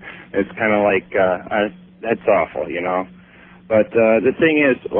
yeah, but we've got quite a bit. On top of the photographic evidence caller, we now have an artifact, a piece of electronics or machine or whatever. How about that? Oh, excellent, excellent. Well, you see, that's what we need to do because the government's covering up so much, and we know that they're lying, and I don't want to scare you, Dr. E, but I know for a fact that the government kills its own people to get its main objective out. And I don't want to see anything like that happen to you. I'm sure Dr. Reed doesn't either. Well, we have set things in motion to get this information out so that it is no longer just about me. There are going to be things happening in the very near future that will make it apparent to everyone that this, not only my story, but the story of alien existence coexisting with humans has been going on for a very long time, and there will be unrefutable facts that no one will be able to deny very, very soon. All right. Okay, thanks a lot, Art. Thank you for the call, and take care. West of the Rockies, you're on the air with Robert Raith and Dr. Jonathan Reed. Hi. Hello. Where are you? Tacoma, Washington. Yes, sir. Wayne. My part of the country. Thank you. Were there any soil samples taken from the area where the obelisk and where this event was taking place later on? No, there was not. No soil samples. Have you thought about going back and taking soil samples from this area? Yes. We have contacted several sources that I refer to as an alliance of friends. Yeah, I know the country. I do a lot of hiking in the area. I've lived here for many years. I know somewhat of the area that you were in, if your description of the area or is correct. But it's very rugged terrain. I think this is a very good idea, though, that soil samples would be taken. Yes, I agree. Okay, thank you very much. Thank you. Okay, let's keep moving on. There is one question somebody sent by email, and apparently people don't hear the whole show. I need to know if the photos on the website are scans of the originals. The answer is yes. I have the originals, and I scanned them myself. So I have the original 35mm photograph. Somewhere there's a studio cam picture of my holding the 35mm photographs up. I don't know where that is. Keith has it. We'll get it up again when we can. First-time caller line, you're on the air with Robert Raith and Dr. Jonathan Reed. Good evening, gentlemen. Good evening. Where are you? Art, greetings from the wet coast of Canada. All right. It's Jim from Vancouver. Yes, sir. A question would be, has Dr. Reed attempted to get any of the previous U.S. administration involved in this case? Yes, Dr. Reed has. And again, in the book, it chronicles this to a great degree. And it also explains that I got dead end after dead end after dead end. Then why have so many previous administrations expressed such great interest in getting to the bottom of it if they're not willing to see what's in their face?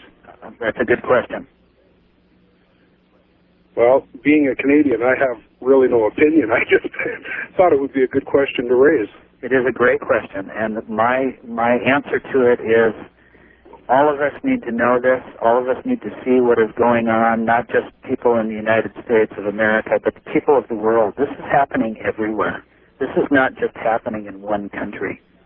I have talked with probably 20 or 30 people in the last 2 years that there have been events similar to this happen to them or to friends of theirs all over the world. Our politicians tell us a lot of things, and we all know politicians.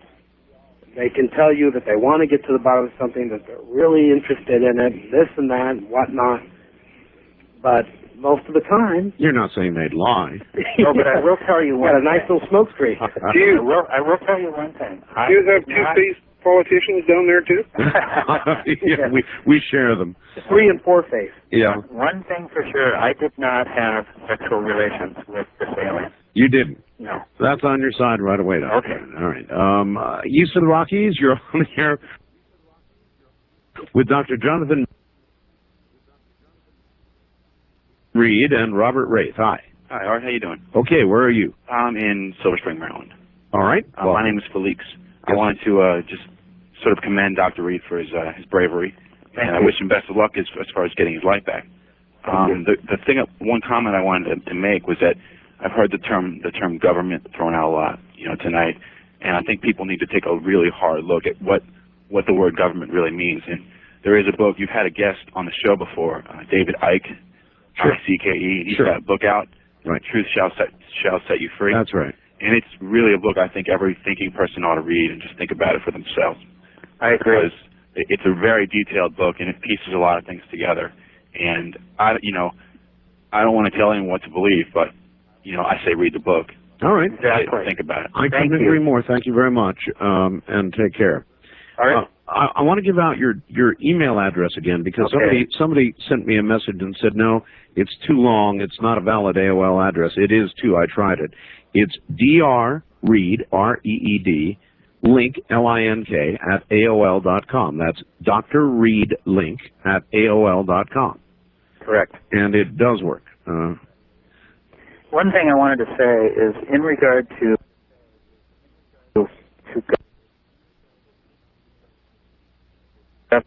governments, I'm not saying that it's the entire government. I'm saying that it's a sub-government. A lot of people say that. And I believe there may well be a hand behind the hand, which is what you're saying, essentially. Yes. West of the Rockies, you're on the air with Dr. Jonathan Reed and Robert Raith. Hi. Hi, gentlemen. Hi, Art. It's Mark McCandlish. How are you? Mark McCandlish. Yes, sir. Author of, illustrator of the one incredible sighting that I had. Actually, I had two, but the most incredible sighting. And Mark, would you please tell the audience that we worked a long time on that, didn't we? Yeah, we did. We went through all the different angles that you saw this thing at, how high you thought it was, what the various angles of the vehicle were, terrain, what the lighting was, terrain, light sources, everything, and spent a lot of time trying to figure out exactly how big it was, and I'm not sure that we ever actually came to a specific conclusion about that, but... Well, we did. I mean, in the sense that you hit it right on the head in your photograph illustration. I really appreciate it. Well, actually, that's part of why I'm calling. I wondered if these two gentlemen, because they did lose a lot of information, had any need for composite illustrations of some of the events that took place during these 9 days of terror, so to speak, that they went through. That's a wonderful, wonderful idea. This gentlemen, this is a Mark McCandlish illustrates aeronautical things, and would be able to illustrate anything that you feel you need to get probably in your book or whatever that is now lost. Okay, I think that's a very good idea, and we're definitely would like to talk to you more. Good. Well, then, I suppose I can set up some line of communication through Art. No, why don't you just email them directly? Right. Okay. I can give them a phone number. All right, Dr. Reed Link at AOL.com. Yes, I have a tape running, so so I got the information. I did have one question, though, and that was, I wasn't sure, because I didn't hear the previous broadcast, the previous story. Was there some point at which the creature in the freezer was actually determined to be dead? I know that it had been screaming and so forth, but was there a time when it was actually believed to be dead? It's really a good question. Actually, it was believed to be dead when he put it in there the first time. Right. But after opening the freezer and screaming, I don't know about after that. Well, I thought I heard him say that they took it out and did a closer examination with video and cameras, and I wondered if at that point it was thought to be dead. No, that was prior to it showing me that it was still alive. Okay. One other question I did have for you was, because I'm a dog owner and I have great sympathy for your loss as far as your dog was concerned, one of the things that I didn't hear you mention, which made me kind of wonder, was at the point at which you determined that the dog was being physically harmed by this entity, you didn't mention anything about the dog making any noise or shrieking or crying out or anything. You said that you ran up and you hit this thing. And so I kind of wondered if that was just something that you overlooked or you didn't mention. Well, no, he did mention he was hearing that noise well before he arrived on the scene. He said he was hearing the dog in terrible distress. I thought mostly that he had said that it was barking more angrily or something. During the actual physical tearing apart of the animal, there was a sound that no one should ever hear. Yeah. I can sympathize. From the dog or from the dog? Oh, okay. Now I understand. Such dying agony. There was no question what was, the dog was in terrible pain. Sure. Well, given similar circumstances, I think I probably would have done the same thing that you did. But I'm wondering if this artifact that you have may actually be the weapon, for lack of a better term, that caused this to happen to your dog. That's a great question, because we've that as well. That is a very possibility. All right, a couple of things I would like to clear up, and then we'll move on. Somebody writes, Greg writes, how is it that the doctor just happened to record the scream of the alien when opening the freezer? Why was he carrying a tape recorder turned on when opening the freezer? That was not the first time that I had gone out to the freezer. This was much later when I made that recording. Oh, I see. All right. That answers that. We asked you what kind of cameras you had, and some people thought they heard you say you had a Nikon, was it Nikon? Yes. A Nikon camcorder, and you didn't say that. You said you had an 8mm camcorder? It's an 8mm, straight 8, but it is made by Nikon. It is? Yes, it is. A lot of people have said they weren't aware that Nikon ever made that. It's an older machine. A straight 8, not the... not the high 8. High 8, right. And the 35mm camera was an older Nikon camera. Okay, good enough. Cleared that up. Great optics. Yeah, indeed. Obviously, pictures are good. East of the Rockies, you're on the air with Dr. Reed and Robert Raith. Hi. Yeah, hi, this is John in Houston. Hi, John. Yeah, I heard the first interview that they had with you, and if I can remember correctly, you didn't get followed around and your house didn't get ransacked until after you had made your calls to the UFO people. Do you think there's any connection with that, or how do you believe that they even found out? Yeah, that's a pretty good question. Okay. It's a great question. Number one, if you've noticed in any of our interviews, we are not putting anyone down nor mentioning any specific groups directly because of litigation reasons, because of lawsuits. But not all of the quote-unquote legitimate UFO agencies are positive for the betterment of all our people. I can imagine that. Some of them, I believe, are sub-government controlled and or sponsored. I do believe that after we started making our inquiries, that's when these things started happening. And that's exactly right. Also, do you believe if your dog had not been with you that day, how do you believe there would have been a different turnabout as far as would it have been a friendly encounter? Of course, that calls for speculation. It is an interesting question. Had your dog not been with you, Doctor? I have no idea. Yeah, and obviously, all I am recording is what happened. Not what might have happened, yeah. Maybe it would have heard me coming, and I would have never seen it. Maybe you wouldn't be here talking to us right now. Maybe a lot of things. That's right. All right. West of the Rockies, you're on the air with Robert Raith and Dr. Jonathan Reed. Hello. Hello? Hello. Oh, hi. Yeah, my name is Stan.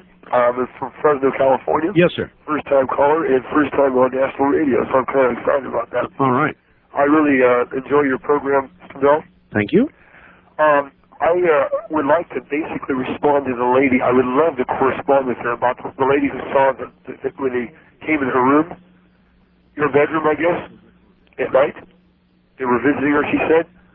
I had an experience basically of the same exact thing she did.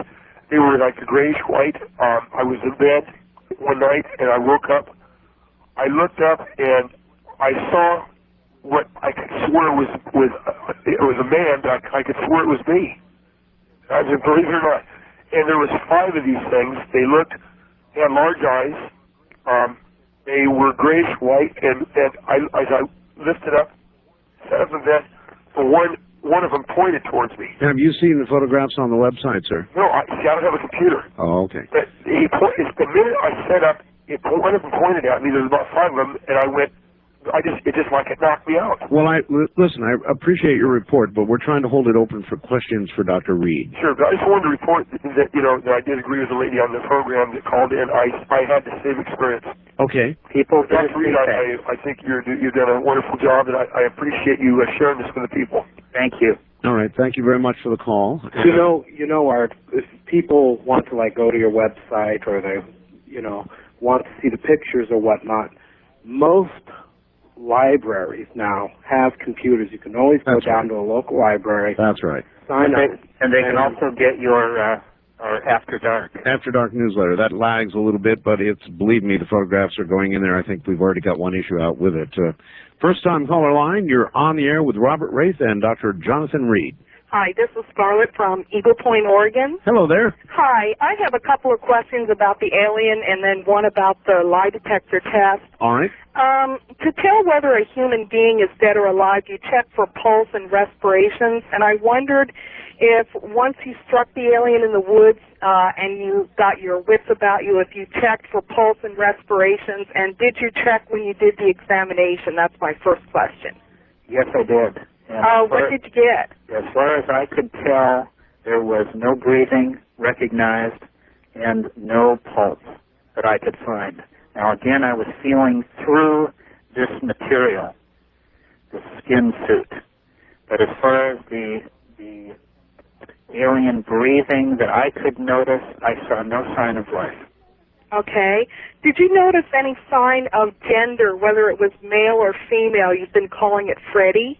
Yes, we affectionately call it Freddy just because of something that my friend Gary recognized, and it explains that in the book in great detail. But in examining Freddy, I could find no sign of female or male genitalia at all. Oh, well, what did your friend find? Well, he didn't find anything either. It was just a name that we coined to call him. Okay.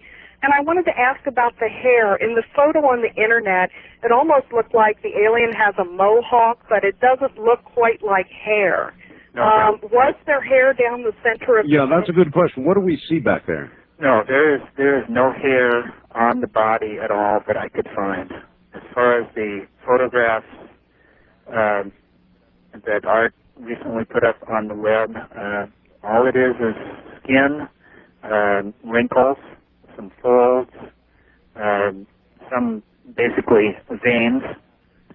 Other than that, the skin was very much like a pig skin or a leathery material, very old in texture and feel.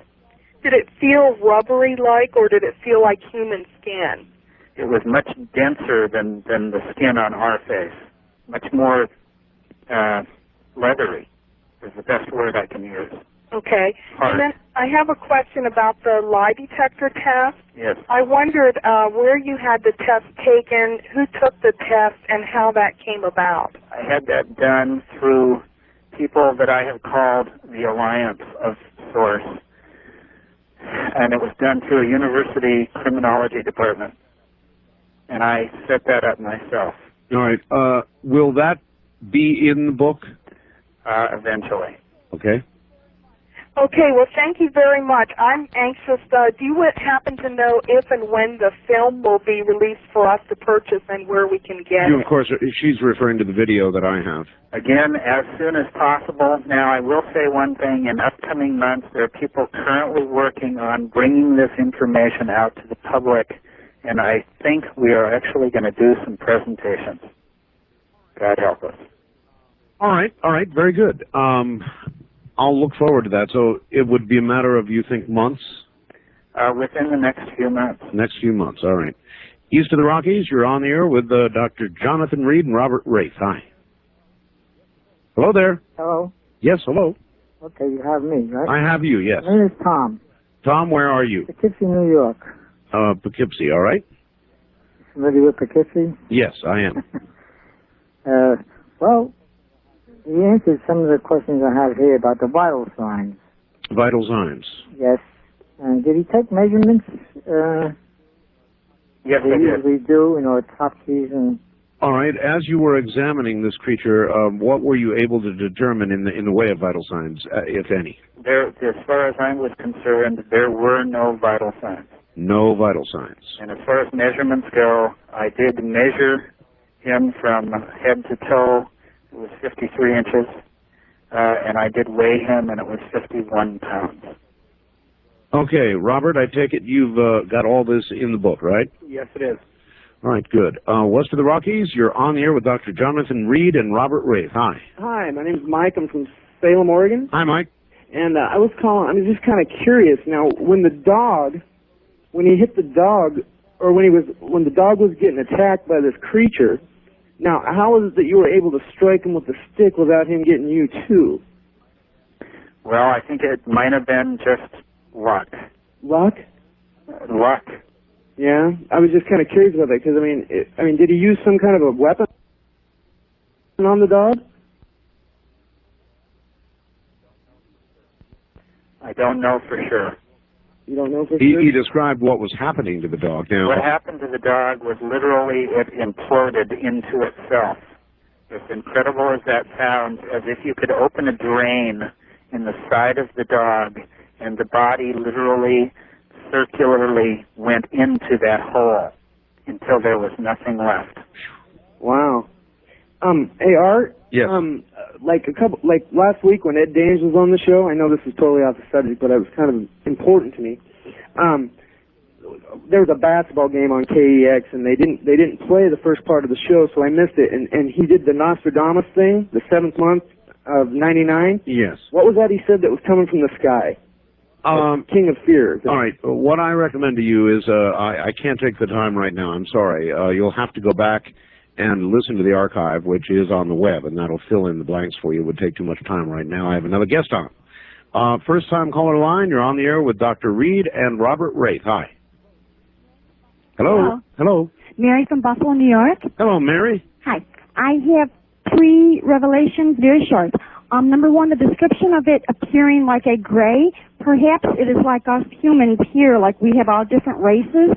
So them being slightly different, some I've heard 5 fingers, some I've heard 3 fingers or 4.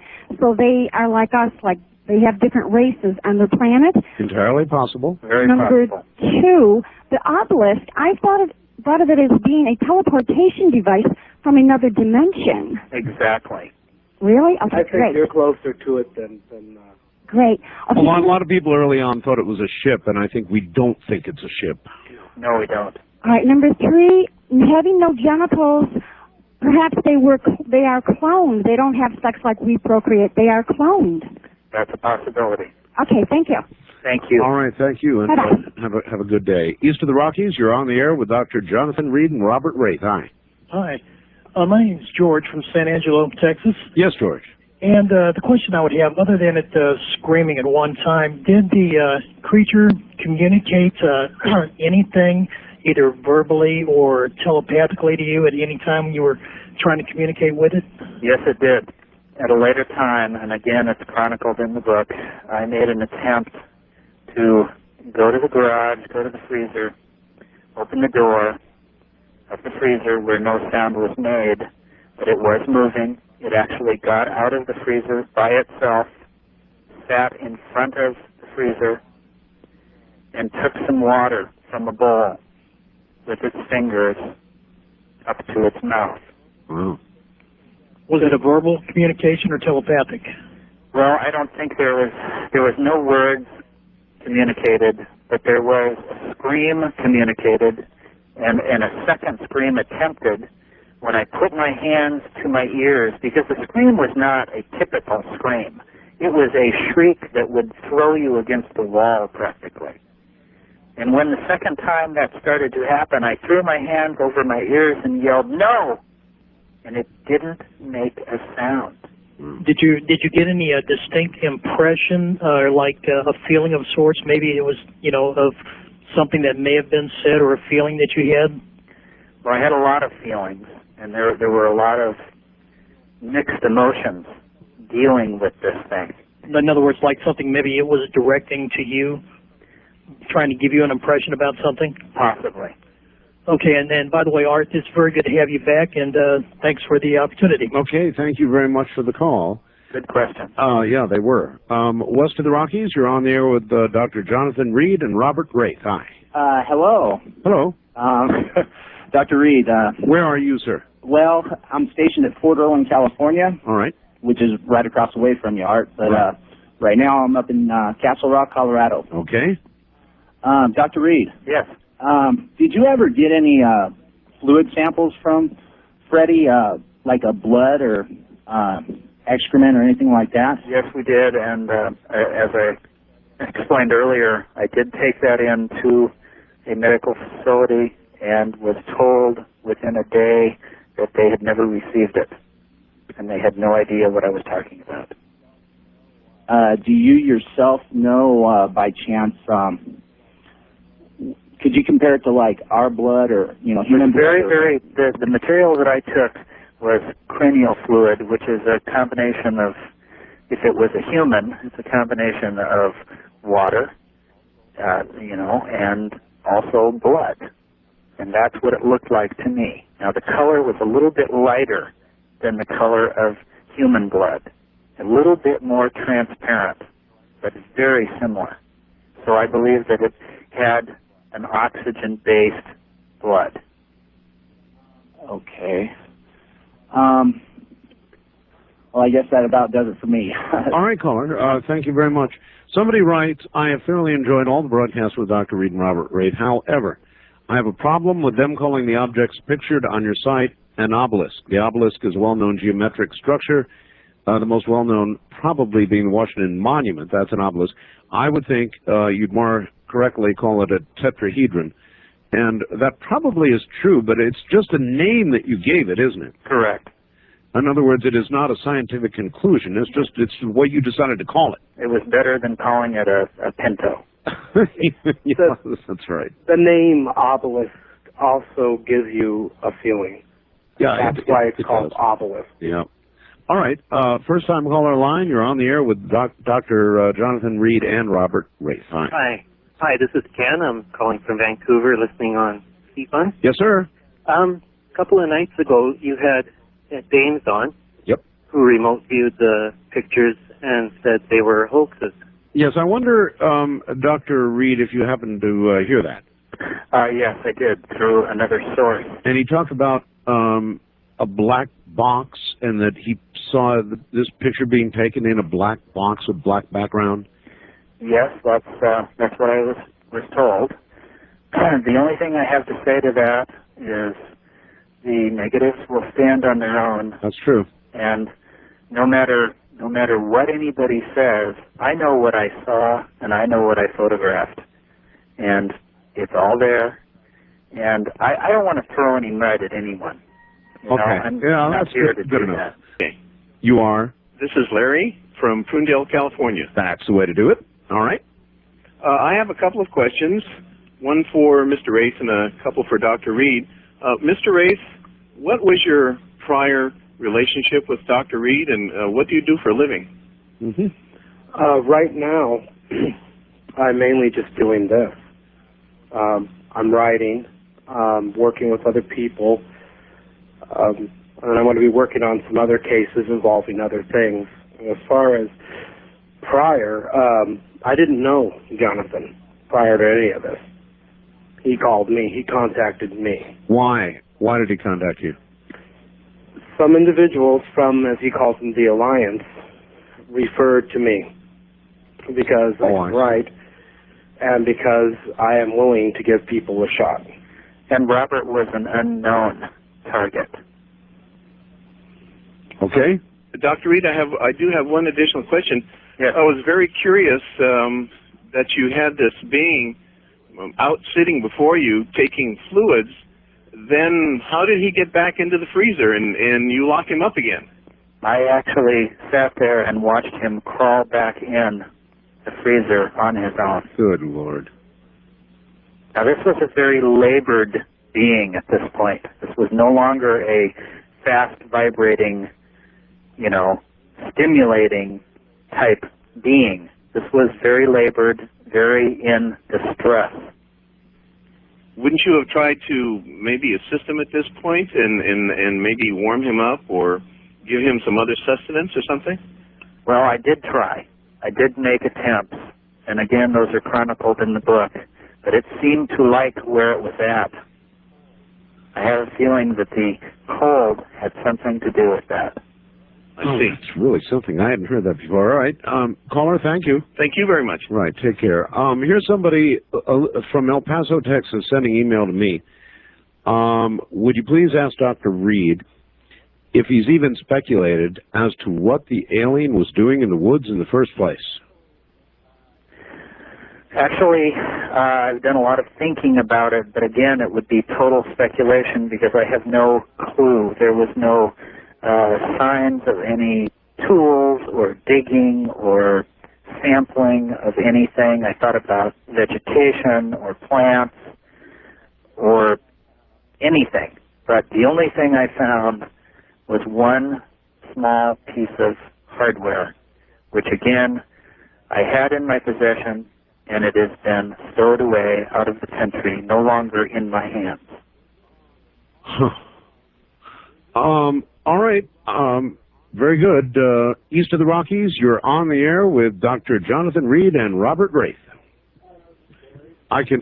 Well, say it again. This is Barry from Kansas City. Hello, Barry. I was wondering if Dr. Reed had encountered any distinctive odors while in the proximity of this alien. Oh, good question. Yes, in fact, we talked about that on the last program. People always ask, what did I smell? You know, what did it smell like? It smelled to me, while I was examining it very closely, I mean, I was close enough to be within a foot of the wound. It smelled like rotting fruit. That's the best description I can give. Okay, thanks for taking my call. That's it, huh? Yeah. All right, thank you, and take care. West of the Rockies, you're on the air with Dr. Jonathan Reed and Robert Raith. Hello, this is Jerry in Santa Rosa. Oh, Jerry, you're going to have to yell at us. Okay, is that a little better? That's better. I've got two questions, if that's okay. Sure. First, I was wondering, you know, you had mentioned, the doctor had mentioned earlier that he had his friend Gary, I believe his name was, his parents. He was still in touch with his parents. And this would also relate to his girlfriend or the 18-year-old, whoever was involved. There must be some other people that are wondering about their disappearance, so there should probably be a missing persons report filed with the police department, wouldn't there? There have been. Okay. Are you going to include copies of that or anything in your book? No, I'm not, because these people are innocent bystanders that are left. And my life and my significant other's life were totally torn apart because of this event. I mean, I lost my relationship because of this event. I lost my best friend because of this event. And I am not going to throw their names into the hat to again be torn apart. You know, I kind of wish I was your friend because I'd throw my name in. That's what I would do for a true friend of mine. Second question I had was, why do you, if you fear this whole incident, you know, I did hear the first airing that you had on this, and you said that you spent a lot of time dodging people that were out after you, and you spent much time in fear, intense fear, in fact, you had said. Why now do you want to write a book about this? I mean, wouldn't you just want to get away from it? Well, I've tried to get away from it for 2 years, and I've learned a lot of things in those 2 years that I never knew before.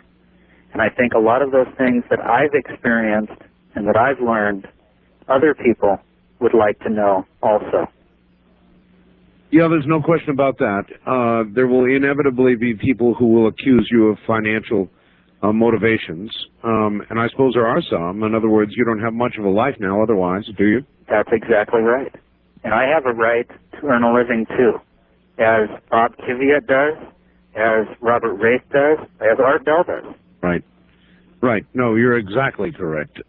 First-time caller line, you're on the air with Dr. Jonathan Reed and Robert Raith. Hello. Hello. Where are you? Portland, Oregon. Okay. My name is Ray. Yes, Ray. I had a quick question. He said that Gary disappeared, Mr. Reed. Yes. And your other friend, Dolly, had passed away. Yes. My question was, has anything happened to your immediate family or strange things, maybe MIBs or just strange things happening to them or other family members? Well, aunts, uncles. Actually, there have been several different incidents, but nothing with any deaths or missing people other than the two I mentioned. And also in your first interview, yes, you said the alien shaked. Was it a fast shake? I mean, like it was like you couldn't even see it, or it was shaking as if the same visual shaking as a paint can in a paint shaker, where you almost can't see it, but yet you can see the outline of it. More of a vibration than a shake, almost. Do you think the the shaking was is the cause of? You think it was like in some type of warp or trance, in some type of deal where it made your dog do this? I actually don't have a clue to that. Okay. Because it never did it again. Okay, sir. Thank you very much.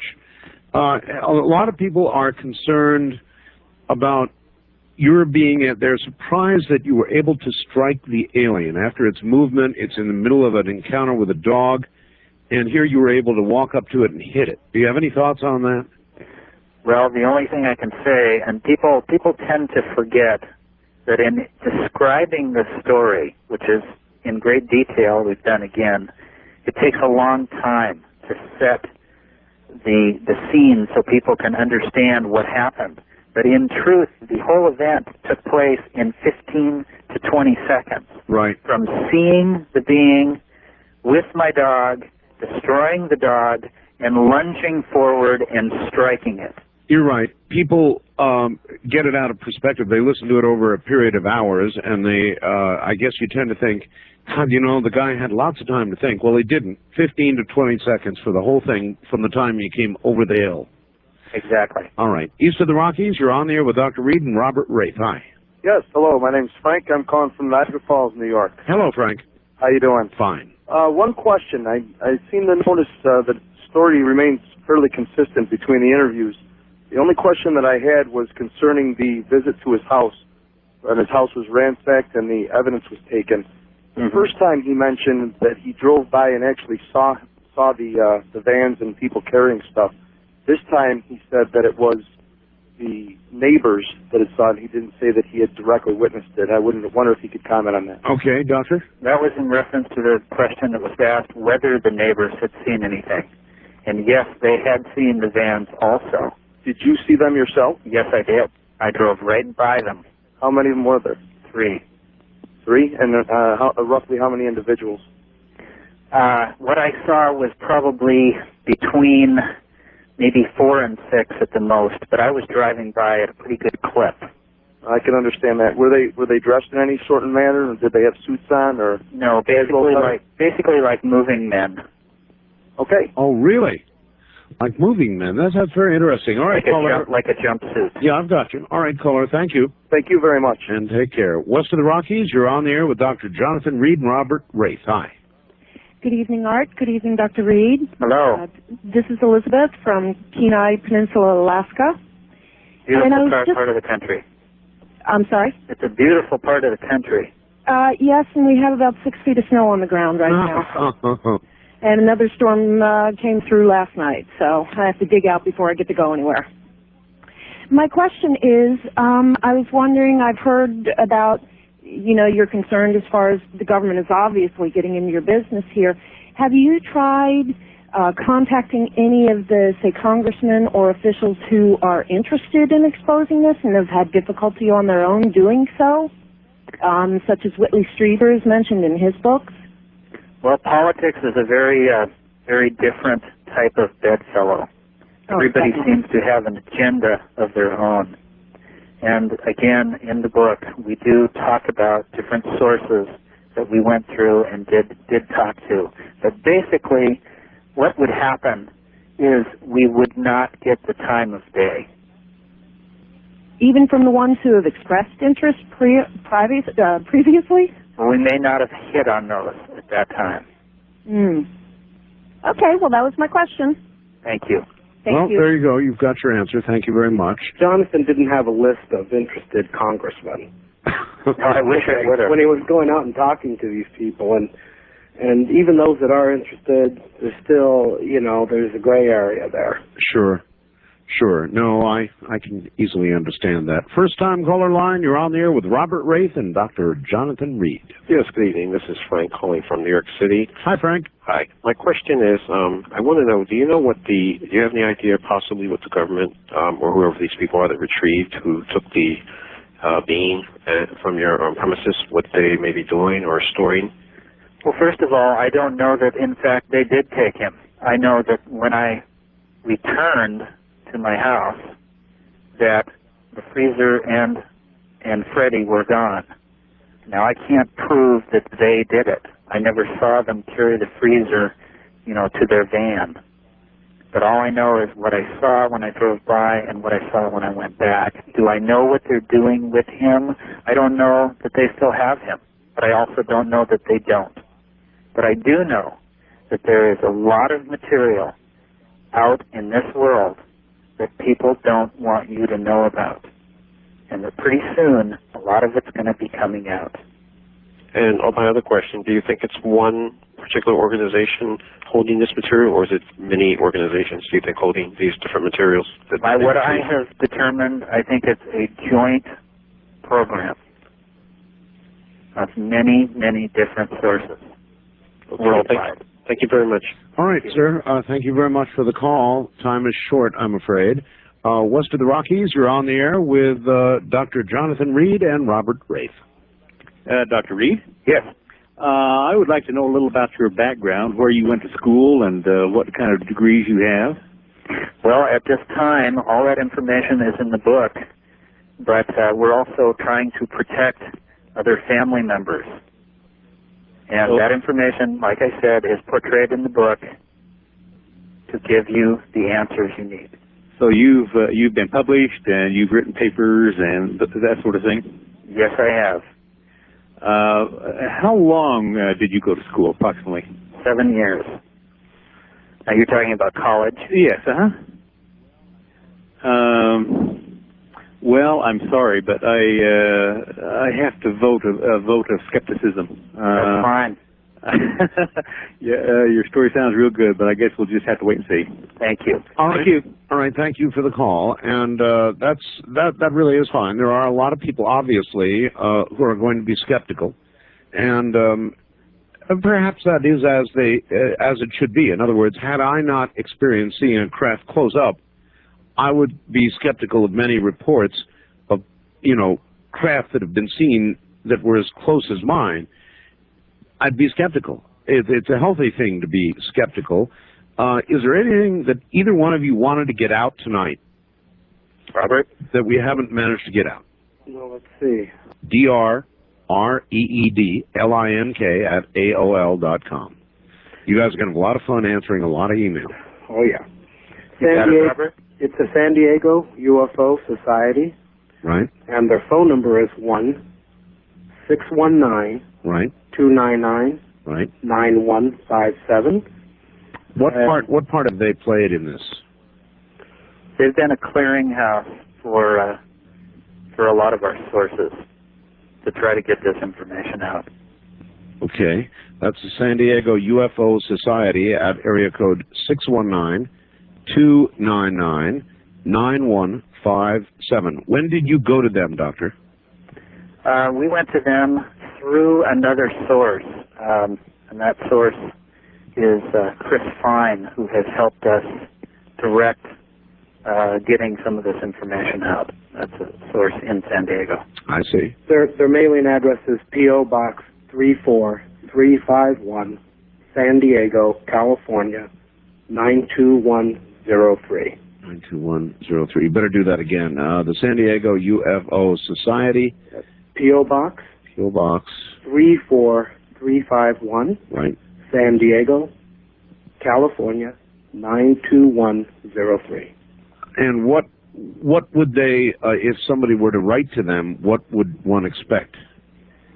Well, they can write about inquiries. They can write about help us getting this information out. I'm willing to talk to literary agents and/or publishers and/or printers to get this out. Well, you'll get plenty of that now. There's a lot of information here. This isn't about just the photographs. This is about getting the information out, letting people decide for themselves. By reading the story, by listening to you, Art, who have given us a wonderful forum to get some of this information out.